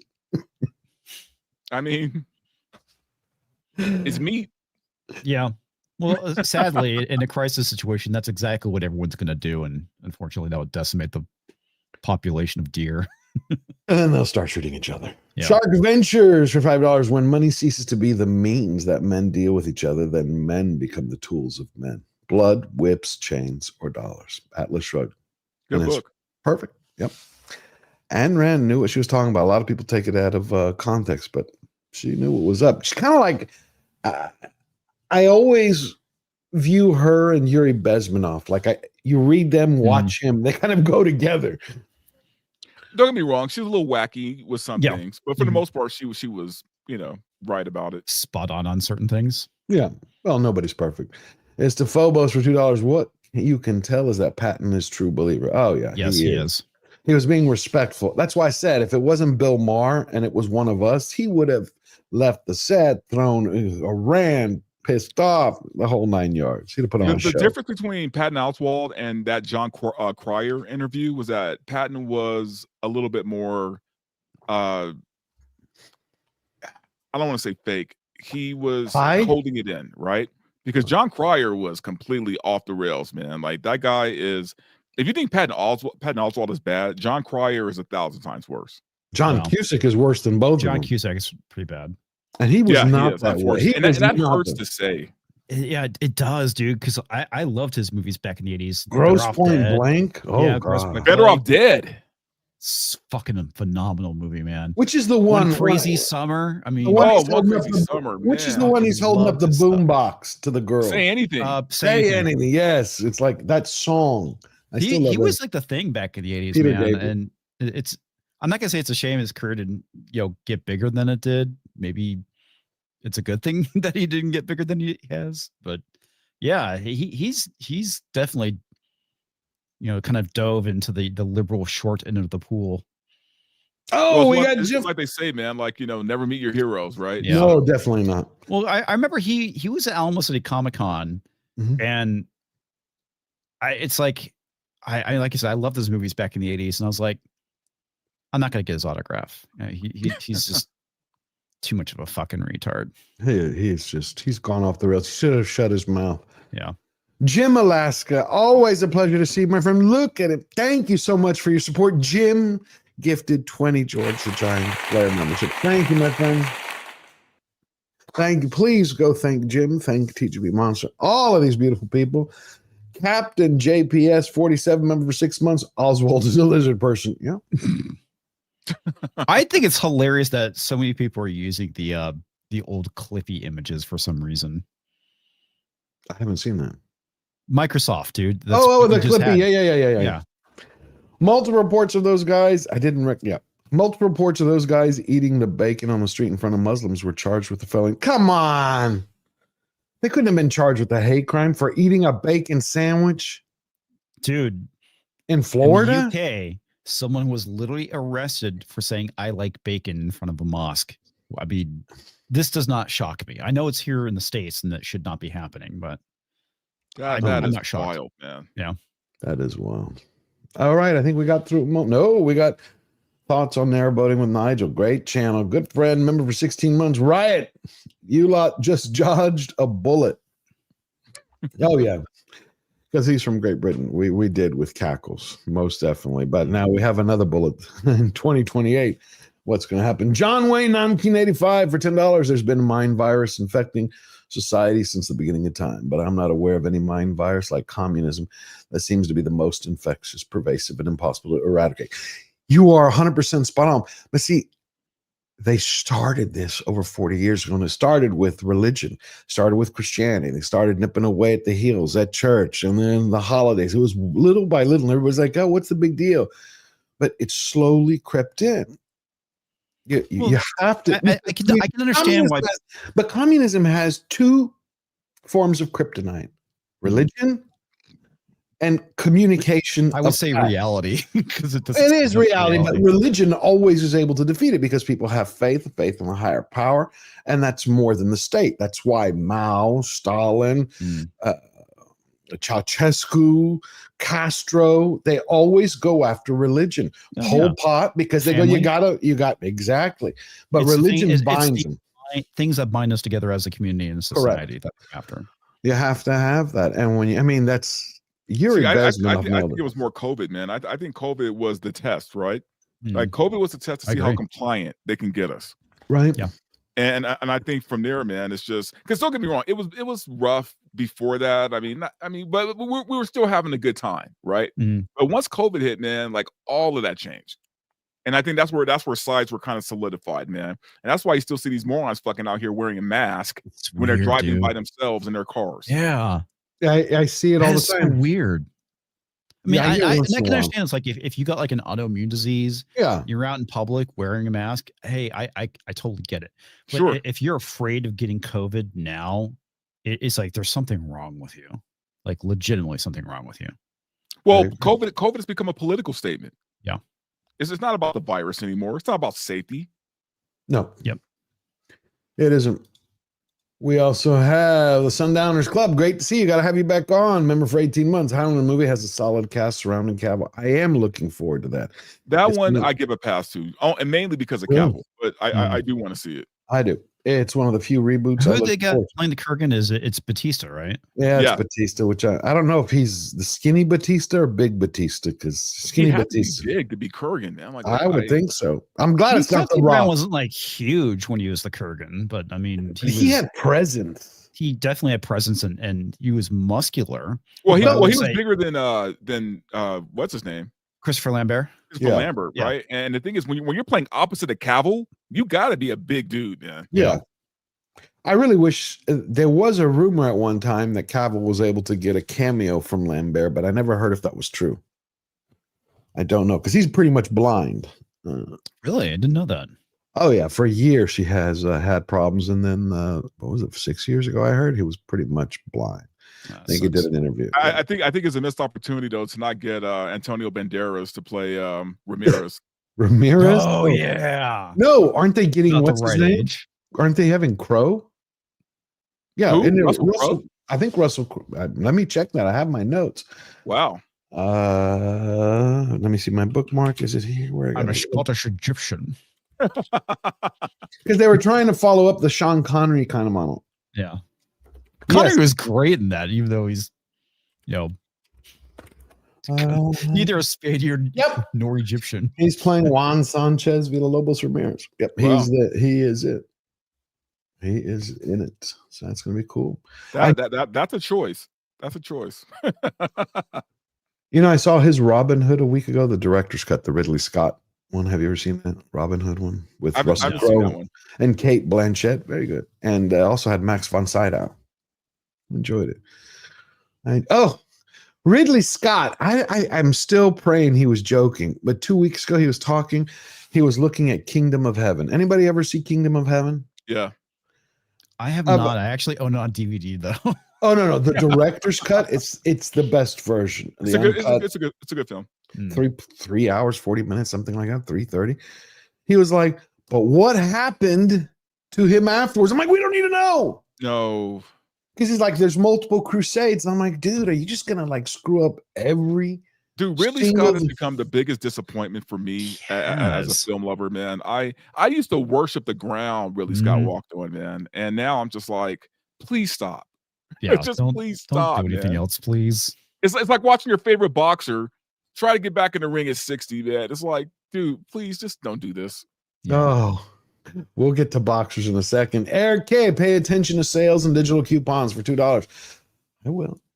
Look at it. Riverside frozen whole young turkey, 8 to 12 pounds. Limit one. $7.89. Wow. Damn. 77 cents a pound. Oh, okay. I'm gonna look. My HEB's like right around the corner from you. Yeah, same as mine. Ooh, look at that. Hey, how you doing, Ripper Shot? Thank you. Ripper. Great to see you. You want to come on? Come on. It's been a while. It's been a few months that you've been on. Congratulations on the new baby. That's a beautiful thing. Beautiful thing. Thank you, my friend.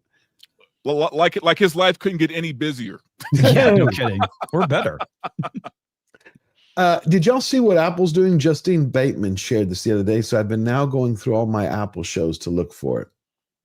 They now want to play mommy and daddy to everyone. She says, Apple TV, this is a very strange and paternalistic. In a scene from Down Cemetery Road, someone is smoking a cigar in a scene, and tobacco causes cancer is printed. Someone smokes a cigarette in another scene, and they start putting this. And so now Apple is trying to get every other studio, if you're drinking, to say, alcohol may hurt, blah, blah, blah, tobacco may do blah, blah, blah, someone does drugs. They want to put a warning label for everything that goes on. Dude, it's like that trigger warning that they put in front of the show they're watching in Watchmen. Mm-hmm.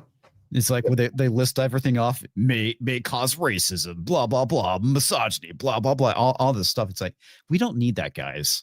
We don't need that. It's, if you treat adults like adults, right, they'll actually act like adults.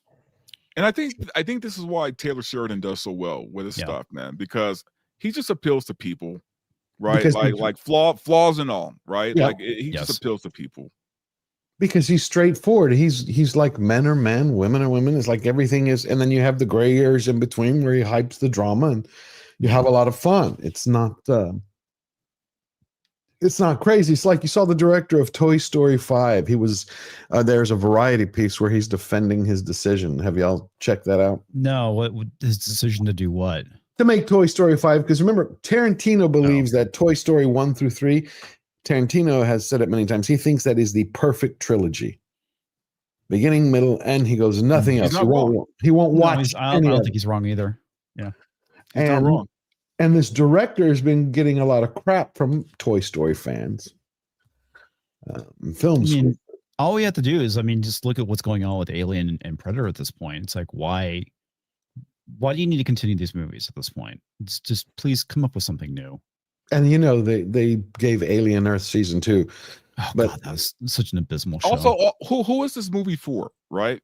Because if you're a Toy Story fan, if let's say you were younger when it came out, by now you are a grown ass person by this point. Yes. Right. So who is this new movie for? Here's what he says. So 3 was the end of the Andy years, Stanton told Empire. Nobody's being robbed of their trilogy. They can have that and never watch another if they don't want to. That's what they always fucking say. But I've always loved how this world allows us to embrace time and change. There's no promise that it stays in amber. He basically goes on to say, if you're pissed off about it, I haven't done anything to you. You have your films. And now he says, we have found a way we can make Toy Story movies forever. Well, this kind of what they said with, I think, Predator Badlands too. It's like, we're not taking away the original from you. That's always their excuse for going and taking something and ruin the shit out of it. So right. We're not taking away from, well, you're kind of right, but you're wrong at the same time, because by going and continue on telling these bad stories and, retconning and ruining shit and changing stuff. Yeah, you are kind of taking that away from us. And they said the same thing about Star Wars. They said the same thing about every other franchise that they've hijacked and fucked up. So the question is, when Hollywood does something original, what would you call a movie with Julia Roberts, Andrew Garfield, and a nose ring? Modern day entertainment.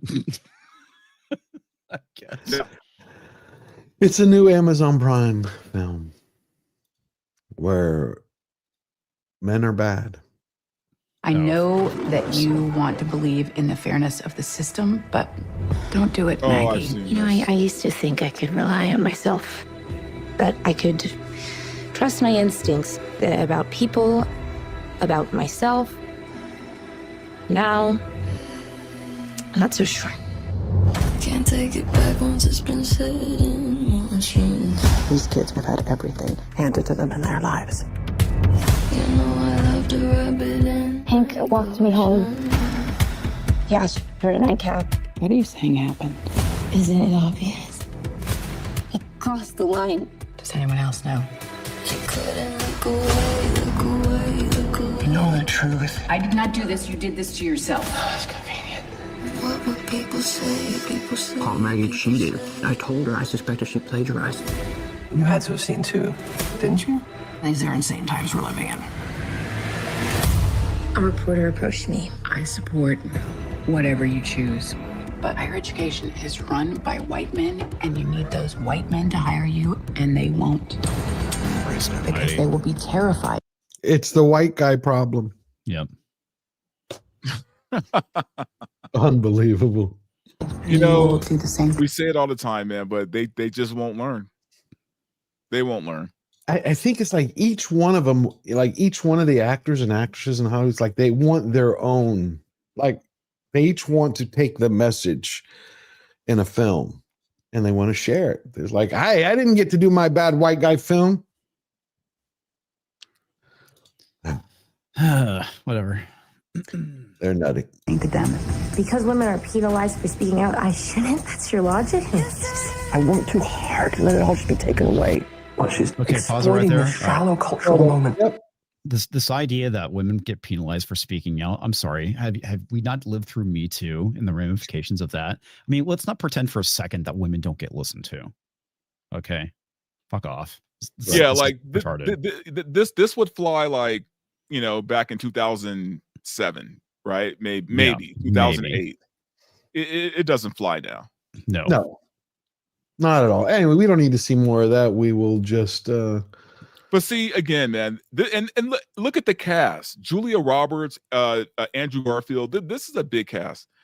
But this is what they spend their money on, right? A film no one's going to watch. Yeah. I tell you what film I was looking forward to with everything I had in me. I mean, and I'm now just completely let down. I have The Odyssey. Oh. I have after Zendaya. No, it's not the casting even. And the casting to me is awful. I have so much to say about this. The casting is horrendous. Forget the casting. It's what Christopher Nolan, I couldn't believe it. And when I started piecing it together, I'm like, that's right. After The Prestige, pretty much, and The Dark Knight, he went into this new phase, this deconstructionist phase. Yeah. And there's a great article about it. Let me read just a couple pieces and then I'll get to, because what he's doing to the Odyssey, guys, if this is true, because he told it to Empire Magazine, so unless the reporter misheard it, it's screwed.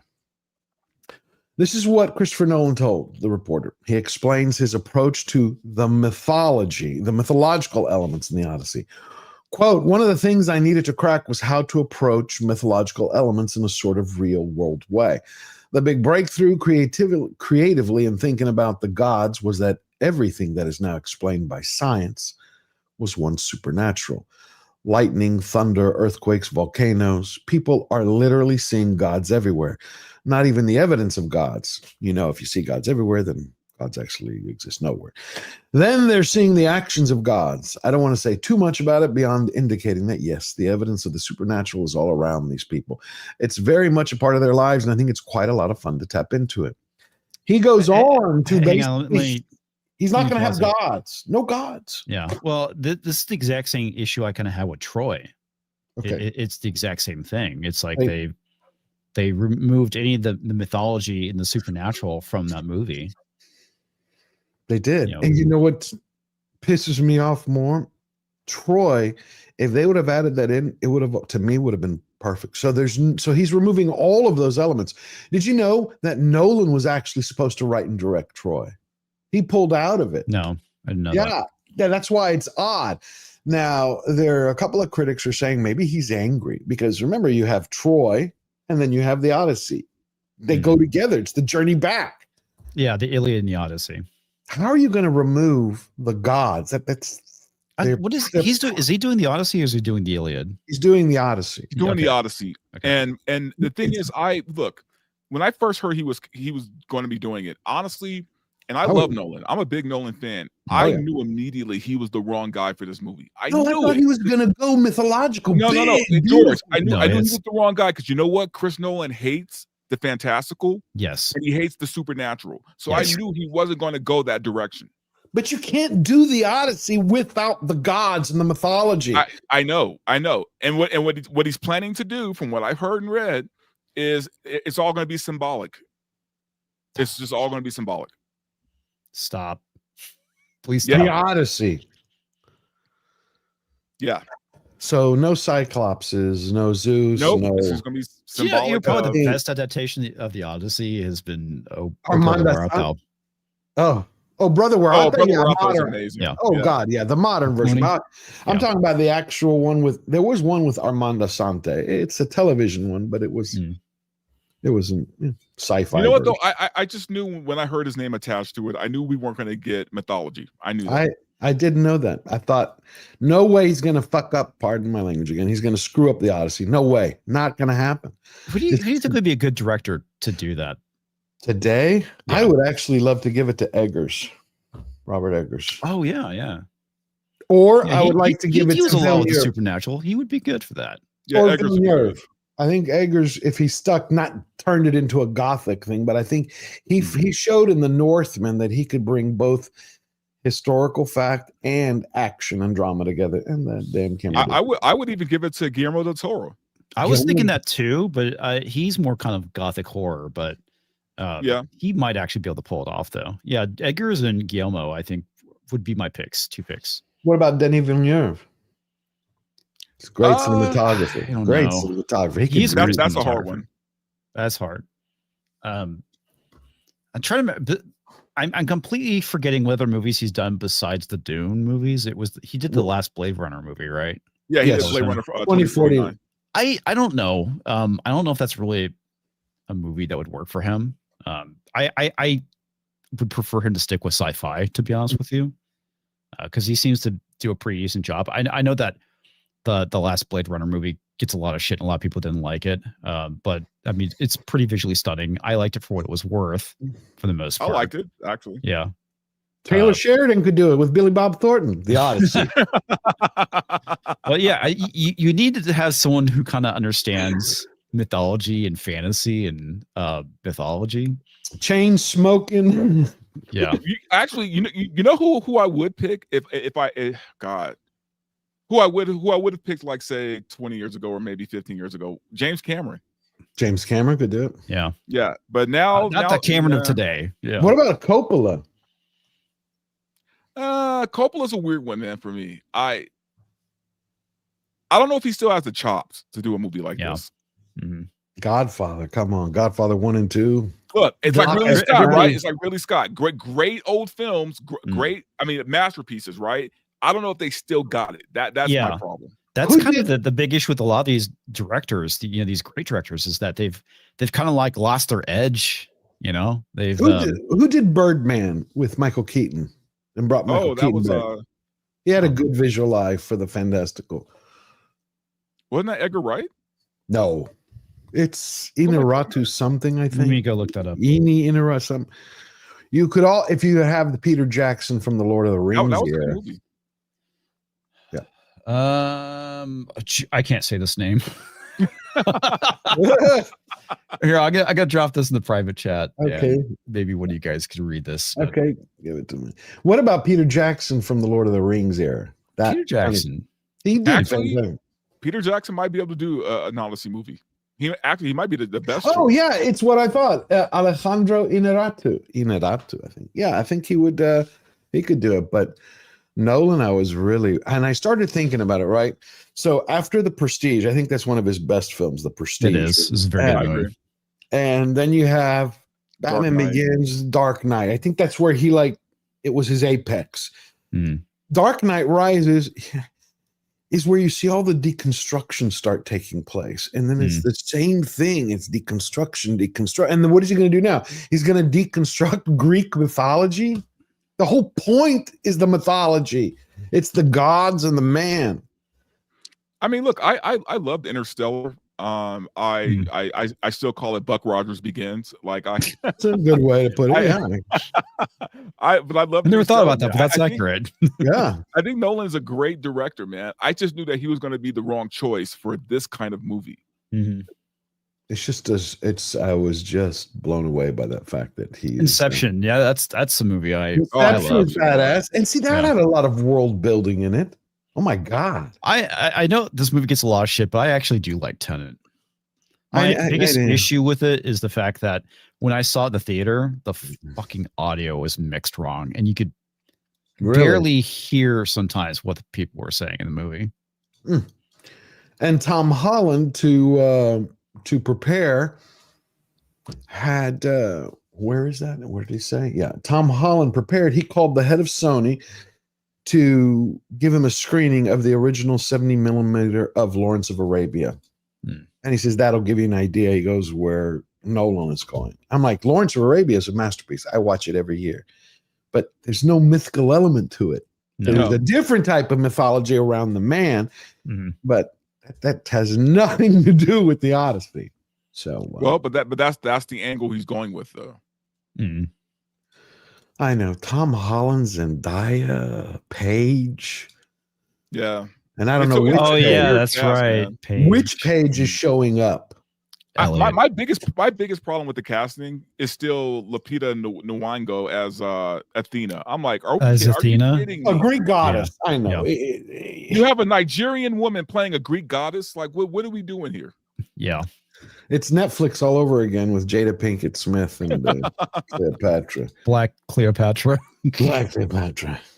Well, here is the latest clip from Avatar: Fire and Ash. And James Cameron. Cameron needs to stop. This movie will make up all the money, though.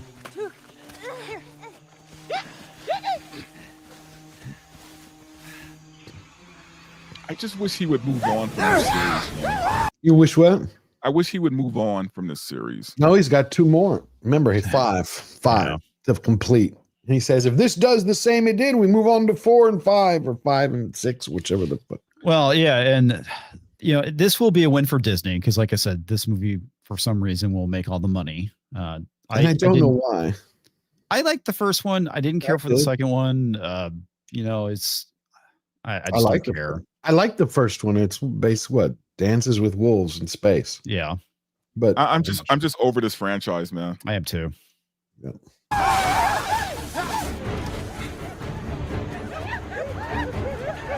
They're coming. Kiri, come on. This way. Go, go. Keep going. Come on. This way. Hurry. Gotta get in the water. Come on. Those are harmful stereotypes. Do not put your, what is it? The thing that is it in their hair where they have to plug it into something? Yeah, their hair piece. Yeah. Go, go, go. Down, swim.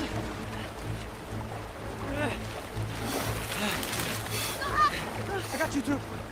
It's okay. What does that always say? So they stick together. No, the other one. Sully's never quits. That's right. Sully's never quit. Nothing. Get in. Anyway, I am so excited to not see this film. Yeah, it's like woo woo. Oh, but James Cameron, there is one piece of good news if you're interested. James Cameron and Robert Rodriguez, he announced that they made a blood oath that they're going to be doing Alita Battle Angel 2 and possibly Alita Battle Angel 3. They promised to do it for years, but they're going to move forward after he's done with the See, I'd rather him focus on that. I don't remember. It's been so long. I just remember the girl who acted. I just don't remember the story for Alita Battle Angel. She was like a good movie. Cyborg or something. Yeah, she's kind of a cyborg. I read the manga a couple of years ago. The manga is actually pretty good. Yeah. Well, And, I mean, cool. so was the original anime as well. But there's a lot of things in the movie that I heard. I didn't bother watching it. I heard that was kind of changed around like the mentor, because I kind of forgotten, but he's kind of a killer from what I remember. Okay. But I don't remember what he was actually hunting. And she ends up kind of like helping him out. Oh, I'm gonna watch it again then. When does the Odyssey come out? Next summer or next Christmas, I think. Wow, another Christmas movie? Yeah, there's several big Christmas movies. Yeah, like there's 3 huge movies in December, unless someone moves their date, man, because Dune and Doomsday come out the same day in December. Because Avatar comes out December 19th this year, and I think next year. Oh, never mind. Avatar, but I'm talking about the Odyssey. You said July. Sorry, thank you, Bootzilla. It's July 2026, not Christmas. Okay. Cool. That's much better. Though July is a kind of an odd month, though, if you think about it, for an Odyssey. And Odyssey feels more like a. I know. I mean, it's tentpole season. It makes sense, I guess. Well, it's going to be competing with Spider-Man, right? Because I think Spider-Man comes out around that time too. Brand new day. Yeah. But how are you going to have 2 Tom Holland films come out? Yeah. Well, good for him. Yeah. It'll be, they'll probably come up with some kind of meme, like Barbenheimer or Holland, something Holland. No, actually, kid. All right. Now it makes sense why Zendaya is in that film, because Tom Holland's in it. Right. Yeah. Well, I think after seeing Avatar Fire and Ash, we need a couple minutes, again, a palate cleanser. Critical Drinker shared this a couple of weeks ago, and I had completely forgotten about the film because it's in the early 2000s, but it's JCVD, Jean-Claude Van Damme.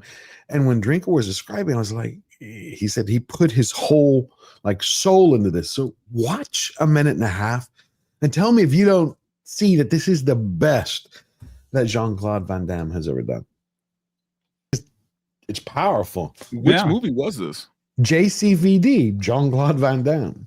So is it basically like a documentary or something, or? It's not. It's just been so long. I saw it when it came out, and I haven't seen it since. And when I saw this clip, I was like, okay, I have set time aside to see it again. It's just him going through his life, by what I remember. Yeah, it's not a documentary. It's more dramatic. Does a much better job of emoting, I would say. Oh my God! The emotion on his face and whatnot. It's he's out of this world in it. I was like, definitely he deserved nomination. He deserves something more. I mean, listen to another minute of it. It's just phenomenal.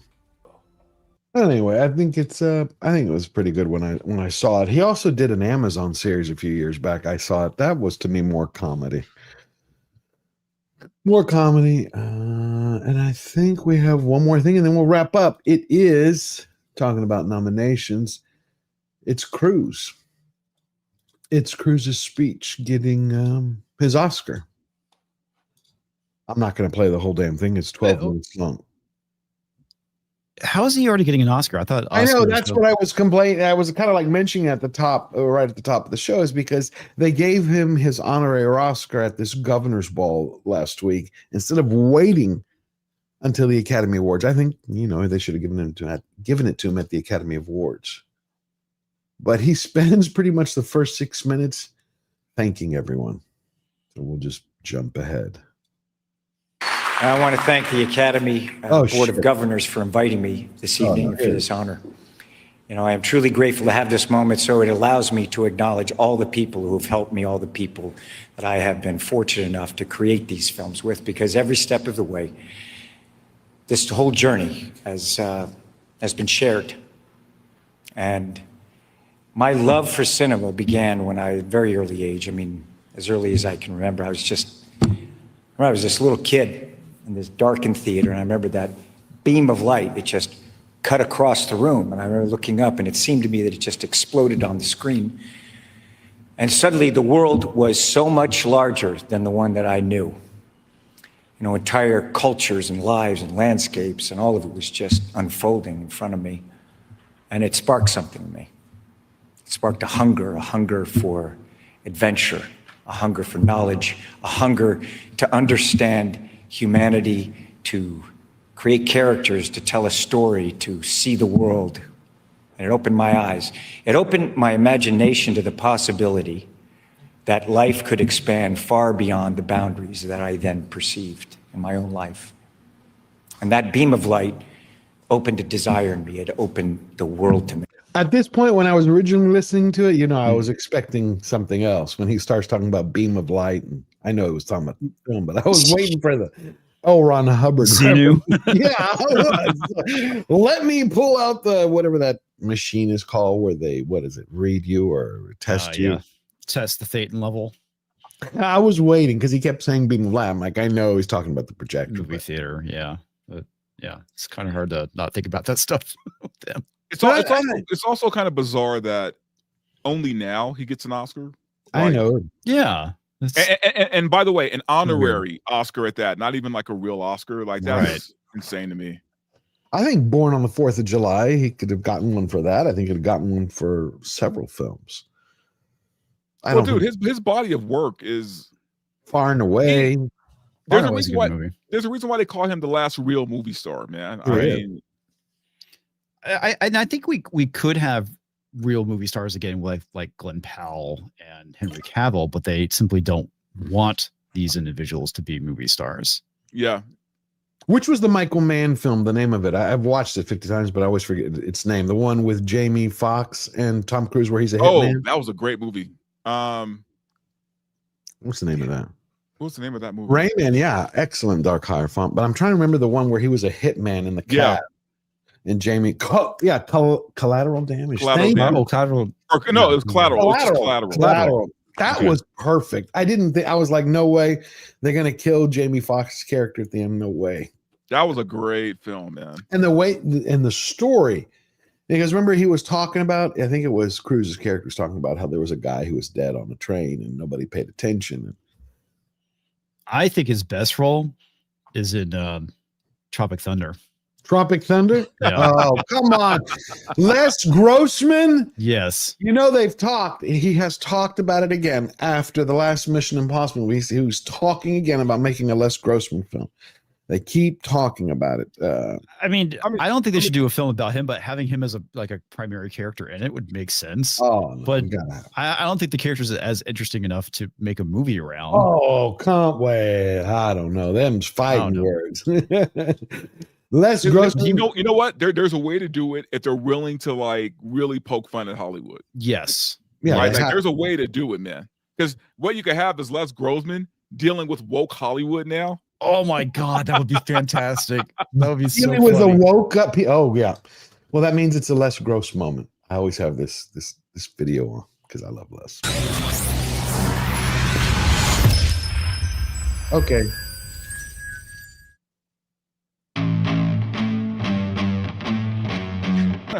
May be able to see me, but I can't see him. I'm getting out of my way. Hello, Les. Getting your ass out of my.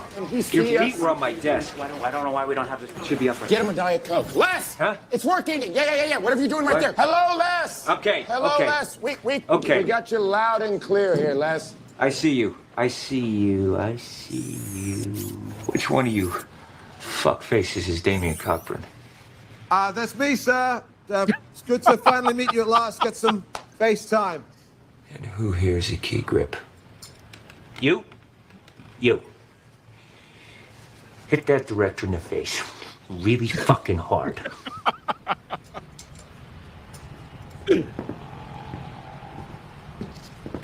Sorry, man.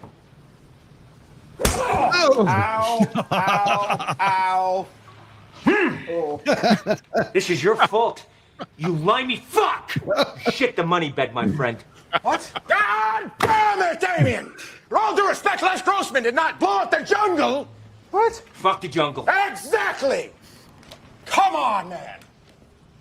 Hey, Les, I understand if you're angry, but I am dealing with a bunch of prima donnas, clowns.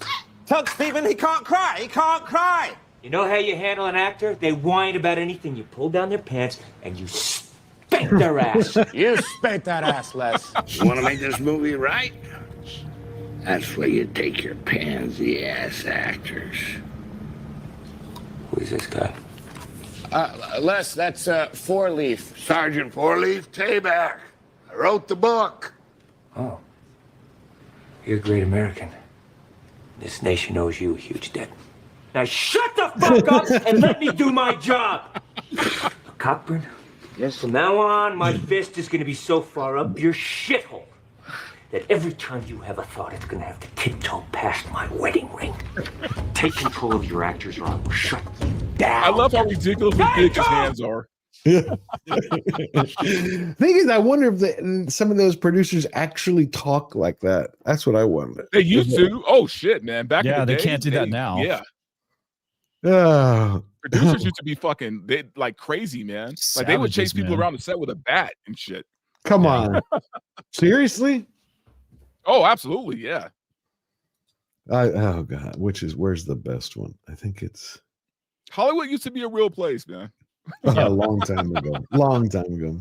Firestorm upon you. You're gonna have to call the fucking United Nations and get a fucking binding resolution to keep me from fucking destroying you. I am talking scorched earth, motherfucker. I will massacre you. I will fuck you up.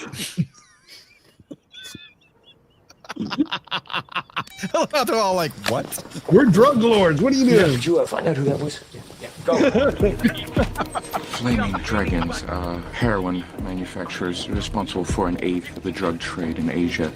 Huge profit margin. Guys, would somebody please let me know what the game plan is? Check. We have it handled. Please don't interrupt. Everything's under control. I got it. Dude, there's a way to do a Les Grossman movie. I'm telling you. Yep. I think it would be great, but it cannot be woke. You have to go after woke. Oh, yeah. Absolutely. You have to watch mercilessly without any kind of mercy. And watch them all react. Oh, yeah. Like completely, like unapologetically go after him.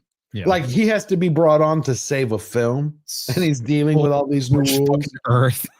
You know, think about it. Like intimacy coordinators, he has to deal with them. Are you fucking stupid? That's not how Hollywood works. He's like, in my day, we just bench over with intimacy coordinator.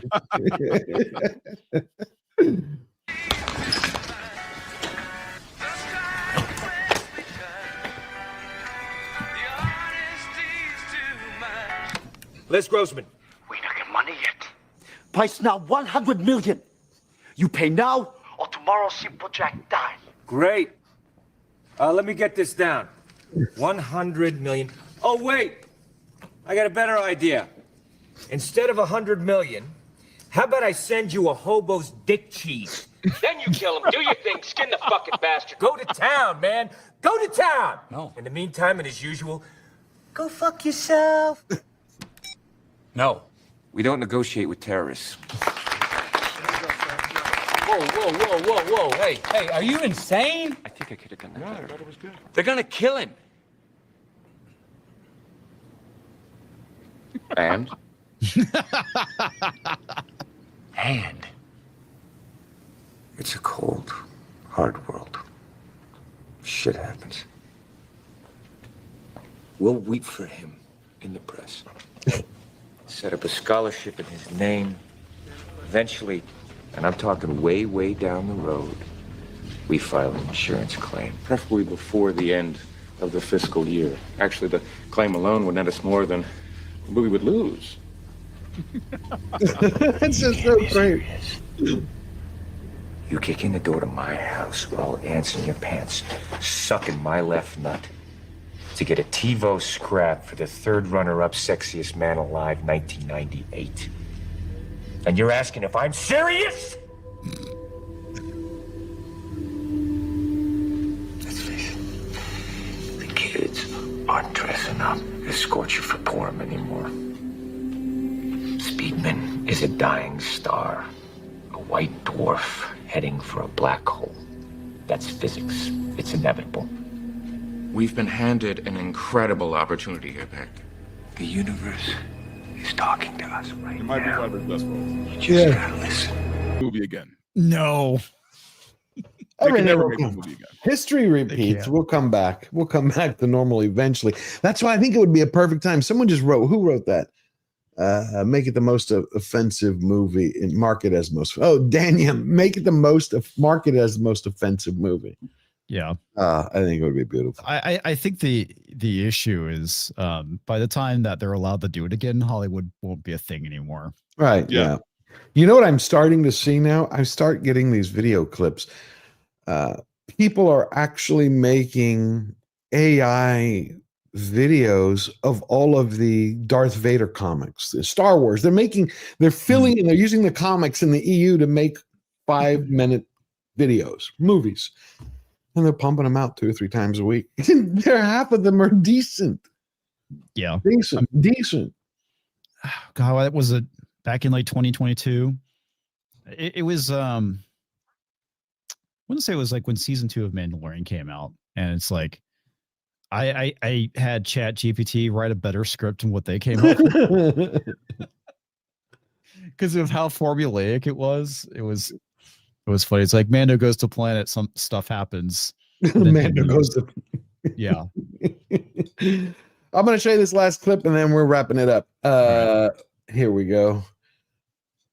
I wanted to show that Disney, because we were going to talk about Leslie Headland, because I put up their Disney Beavers. Basically, we'll break it down. Leslie Headland's her first major interview since The Acolyte was canceled. She basically comes out and says, she's followed YouTube, Star Wars community for years. Some of them are favorite people, but then she blames the whole thing, its collapse, on the YouTube fascists and racists. That's pretty much it in a nutshell. Well, it's like if she was following somebody out of anyone, it would probably just be Star Wars Theory, nobody else. I mean, there's no way. There's no way she watched anyone from Geeks and Gamers or Neurotic or anybody else out there. I think what's interesting, though, is in the beginning of her interview, the first thing she says is that they didn't give her any rights to stormtroopers. You couldn't use any of the IP material that everybody knows. So we already knew in the beginning that the audience would be. I'm like, you're talking about Star Wars, lady. There were no stormtroopers back then. Also, exactly. I know. So what she's saying is that everything that in the IP that everyone related to in the fan base, they could not use. So therefore, they didn't have anything to hook them with. This highlights that she is full of shit when she talks about how she loves all the Star Wars, because she would fucking know that. Yeah, I know. She would know that there weren't stormtroopers during that time period if she loved all the Star Wars, like she says. Yeah, fucking poser. She is a poser. What I find interesting is that Disney, it was a Master of the TDS posted this the other day. Yeah, I saw that. Disney ripped off a fan film. A Star Wars fan film, one scene, shot for shot. Here it is. Yeah, I see that.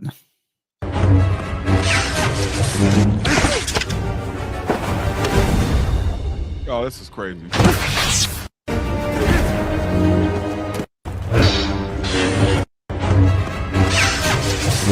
Do you see it? It's shot for shot. Yep, they do that. They've done this before. I want to say like one of the Star Wars comics, the individual that was drawing it ripped off some stuff a fan did.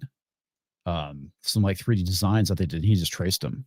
I mean, why not even give him a little credit? Like, thanks to blah, blah, blah fan film or something. Or at least go and ask permission first. But this isn't like the first time this shit's happening. We saw the stuff with Ubisoft going and taking, was it that one samurai regiment that they had, they took their clan symbol, which wasn't real, and they put it into the game, and it's like didn't ask for permission or credit them or anything. It's just like, oh, we're sorry, we apologize. It's like, well, you have all these like people that know Japanese history, they should have known better. Oh yeah, it's Vision. Someone asked, it's Vision 2. It's the second part of the Vision series on Disney Plus. Okay. I mean, does the guy have a case? No, he's using their Star Wars material. It's a fan film. It's just that a major studio is going to take a scene from a fan film. I think it's just more damage to credibility. There are laws though. Like, even though it's a fan film, it's still kind of independent property as far as what they filmed. So, like, I don't know how all that works, to be honest. Look what happened with tardigrades and the fact that Star Trek ripped them off. That guy got screwed. I can't remember the guy's name, but yeah, he took it to court and lost, and they legit ripped him off. No, so I guess there's no protection from when you have a fan film. Well, this wasn't even like a fan film. This was like his own independent creative thing. But they like legit ripped him off, and because of the fact that they have an army of lawyers on their side, they can basically just swat the issue with a wad of cash. And it's probably the same thing here to a certain degree. I mean, if you're an independent creator and you create something and a big company rips you off, you're probably going to lose. You can just end up burning money instead, which is sad. Yeah, that's a good point. It is sad. Here is that last clip then. It is the next to last trailer for Project Hail Mary, the film. They're not giving. Oh, I haven't read the book. I hope they're not, because I really do want to see this. Yeah, it looks good. I heard about it, but it's the first time I've seen the trailer. I think it's in the series from The Martian. The guy who wrote The Martian, I think so. Right. Well, I know Nerd Cookies like swears by this book, so yeah, Robert Meyer got a lot of Burnett, other people to read it. Robert Meyer Burnett told me that he loved the book. He thinks it's amazing. And Syndic told me that the Martian book, which I haven't read either, is 10 times better than the film, which is typical. Well, now we have something to be excited about, jeez. And I really do hope it's good, because I think Ryan Gosling needs a win right now. Oh, totally. Yeah. What was his last I think win? it's crazy that no one saw The Fall Guy, because I love The Fall Guy. I love The Fall Guy. Yeah, that was great. I typically hate remakes, and I thought he did it justice. I mean, it's not the original Fall Guy, but I love the film. I wish it did better than it did. It was fun. It was a fun film. It was a fun film. But yeah, they haven't. What did he have? La La Land? No, he had Barbie. Was his last Barbie? hit. Yeah, it was before that. Which was it was a hit. Yeah, but it wasn't. What I've seen, like of clips and whatnot, he's like the best thing in that movie. Yeah, but he hasn't had a solo hit like without a big cast where he has led something. No, except for Drive. Oh, I love Drive, man. That's like one of my favorite films. 15 years ago, 18 years ago. That was an amazing movie. But yeah, I hope it does well, just for his sake. Yeah. Oh, and then he's doing that Star Wars project. What is it? The last the Starfighter one. Yeah. Where he has a kid who's force sensitive. But here's the thing: Star Wars is dead. So yeah. Right. You don't think Gosling can raise its profile? Nothing can raise the profile. If it was something that took place that didn't involve like Disney Star Wars, I think it would do a lot better. But this takes place after Rise of Palpatine, and they have like I don't know if it's supposed to be Mara Jade's son, but he's supposed to, like, I guess, deliver to the kid to Rey. Well, so I mean, it's like it's just another Disney Star Wars. Maybe it will be a good movie, but it's still Disney Star Wars. It still goes to the same place. About a year or two ago, Film Threat, we had a funeral for Star Wars, right? And I feel like I said my goodbyes then, right? Like I said my eulogy. I put it out there. I love Star Wars, but it's gone. It's never coming back. We're never getting the real Star Wars again. It's time to let it go. Yep. I'm right there with you. Anytime something comes out, I just don't fucking care. Nobody cares. It's like, it's not really even worth talking about or roasting anymore, because the apathy has set in for that property, and like legit, people don't fucking care. You always know that's when it's truly over, when no one just cares about anything about it. I mean, to the point where no one even wants to trash it because we just don't care. Yes. Apathy is the worst thing for your franchise. And that's the main thing that a lot of these companies don't understand or learn, is that eventually hate will turn to apathy. That's the worst place for anything. Yeah. Relationships, friendships, business, you name it. Apathy, when you become apathetic, that's it. It's done. I'm trying to remember which Marvel exec said this. It was Tom Brevoort. Tom Brevoort said this. A angry and enraged fan is an engaged fan. It's like, what you don't understand is that anger and enragement will turn to apathy over time, and you will lose them. I think that's what's going to happen to the MCU next. It's already happening. People don't fucking care about the MCU. Well, what's crazy is I don't even hear from the Shields anymore. No, because they were all bots. They all got shut down. That's why. Like, we can't afford these bots anymore. Well, no. I mean, like the YouTube Shields, like they like the ones who were like, making videos praising it. Like, I don't even hear from those people anymore. Because Nobody believes them. Whoa, the greatest Marvel film ever. Did you see, Thunder Hugs or? I mean, I haven't seen Molly post anything lately when she's like one of the biggest shills. I haven't seen anything. I don't remember which Star Wars channel she's involved with, but Kyle Katarn. I haven't seen any of these guys or any of these people post anything. Yeah, you're right. It's like they haven't posted anything ever since The Acolyte. Yeah, that pretty much. It's like it's been fucking radio silence because it killed it. Everything. Okay. You know what happened is that they got exposed for being, the sexist shit they are when they tried to get Star Wars theory deplatformed, as well as Narod going after all these people that were calling out the Acolyte. And it was very much an organized campaign. And I think to a degree that kind of exposed them for who they were. I don't know if they're, people started unsubscribing for the channels as a result of that. But yeah, ever since that thing that they released, it's been dead quiet. It's probably because they didn't get the reaction that they thought they're going to get. Like legit people were like, fuck you, we don't care. Yeah. Yeah. Horrible. All right, let's read super chats and then we're out of here. Bobby Yogi for $2. If it, they, whatever isn't the Cyclops, I'm out. I agree. Thank you, Bobby Yogi. It's the Phobos for $2. Apocalypse Now is the best adaptation of the Odyssey. Interesting. That's a weird take, man, but okay. Interesting. I'm thinking about it. I'm chewing on it. I know. I was like, is that actually supposed to be based on the Odyssey? It's like, okay. I have no idea. Eric K, King of the Mods for $5. If Diddy parties were still around, I would ask Verbal to take Nolan to a party to get theft. Elliot, Paige, I and promise Zendaya. you, I've never been to one Diddy party, man. I've never hung out with the man. It just keeps going. Probably for the best, dude. And what was he drinking like? I've hung out with a lot of people, man. A lot of celebrities. I've never hung out with Diddy ever. He was drinking toilet wine a couple of weeks ago, and they popped him for it at jail, and the judge, Thank God, man. I already get enough shit for my, the shit I talked about with what's his name? DiCaprio. No. Well, that was a different story. No, Weinstein, man. People were on my ass because I had a drink with Weinstein once. It's like, dude. Wait a minute. Yeah. Did Leslie handle you at all? No, actually, you know what? I don't even remember her. He's like, I don't remember her. Oh, okay. Like maybe it was before. I don't know, but I don't. Unless she was just a wallflower who was just hanging out at the party. I didn't. Gotcha. Ever see her. Rated M for $2. Zack Snyder from Watchmen and $300 for the Odyssey. Oh, Zack Snyder. That would be good. Because if he has it written for him already, the Odyssey's written out. He can do a good job. I love 300, but no, dude, no. Come on. You don't want to see the grain of sand go for 35 seconds at a time? Well, that's what whatever Rebel Moon is. Yeah, I fucking hate Rebel Moon. But I mean, I love 300.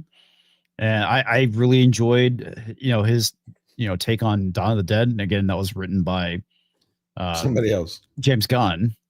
But yeah, anything that he actually already has a script for, he's fine. But when it comes to his own shit, he's a mess. I agree. Undead Prodigy for $5. Empire Magazine said Zendaya is playing Athena. No, she's yeah, not. I think she's playing. Luongo. Yeah. I thought Peter Nwanga was playing Aphrodite. I'm pretty sure it's Athena, but I could double check. But maybe they're tag teaming it. But even then, like, why is this Nigerian woman playing a Greek goddess at all? Because it's current year, my friend. Yeah, and which makes more sense considering skin tone. Thank you for that, Undead Project. Appreciate it. We got According 75. Tom Cruise should be in Ronin with Skarsgård, Jonathan Pryce, Jean Reno, and De Niro would be perfect. By the way, Drax from Moonraker is also in that movie. Oh, cool. Oh, I didn't tell you. Have you all seen on IMDb, Zendaya is playing Athena. Okay. Oh, she is, okay. Yeah, and they don't have anything listed for Lupita, so I heard that she's playing Athena. I heard she was playing Aphrodite. Oh, sorry, not Athena. Sorry, Aphrodite. Okay, that's why. No, I got them confused, but no problem. I still think it's weird. Man. I mean, even Zendaya, who's a weird choice. Yeah, I don't know. You don't know about her? Athena? No. I mean, I'm not saying you have to hire a cannot Greek. act. I'm not saying you have to hire a Greek actress, but I just don't see a black woman playing a Greek goddess. That's all. How about someone who looks like a Greek goddess? Put a brown wig on Sydney Sweeney. There you go. Well, I'm not gonna lie. You can cast Sydney Sweeney as Jackie Brown, and I'll watch it. Fuck that. Get a little bit of a suntan. Oh, I forgot to wig on her. I forgot to show you this real quick, and we're gonna get right. This still from Robert Eggers' werewolf movie that comes out next Christmas, because he's doing it 13th century. I am looking forward to that one. Yeah, dude. I want to see this. This looks good. Me too. But it's an interesting that he's placing it in the 13th century. I was like, okay, I'm fine with that. I like. Yeah, no, I like that, but he's going full period. You see, that was Lily Depp Rose. They did the lip thing. But I kind of like that they're doing this, man, with Frankenstein, with Nosferatu, and now the werewolf. I kind of dig where they're going with all this. Yeah. Fletcher was fantastic. Fletcher just told me that Lupita Nyong'o is Calypso. She's playing Calypso, which doesn't make sense. Kind of, I could see, but the last person to play, I think it was Vanessa Williams played Calypso in that Armando Sante film, if I remember correctly. Eric, for $5, Jack Warner would send James Cagney down to straighten out actors and directors. He was actually a tough guy. Love James Cagney. Thank you for that. And I think that's it. No, another one is that 50 North Korean krona. Not North Korean. What did I say? Norwegian krona.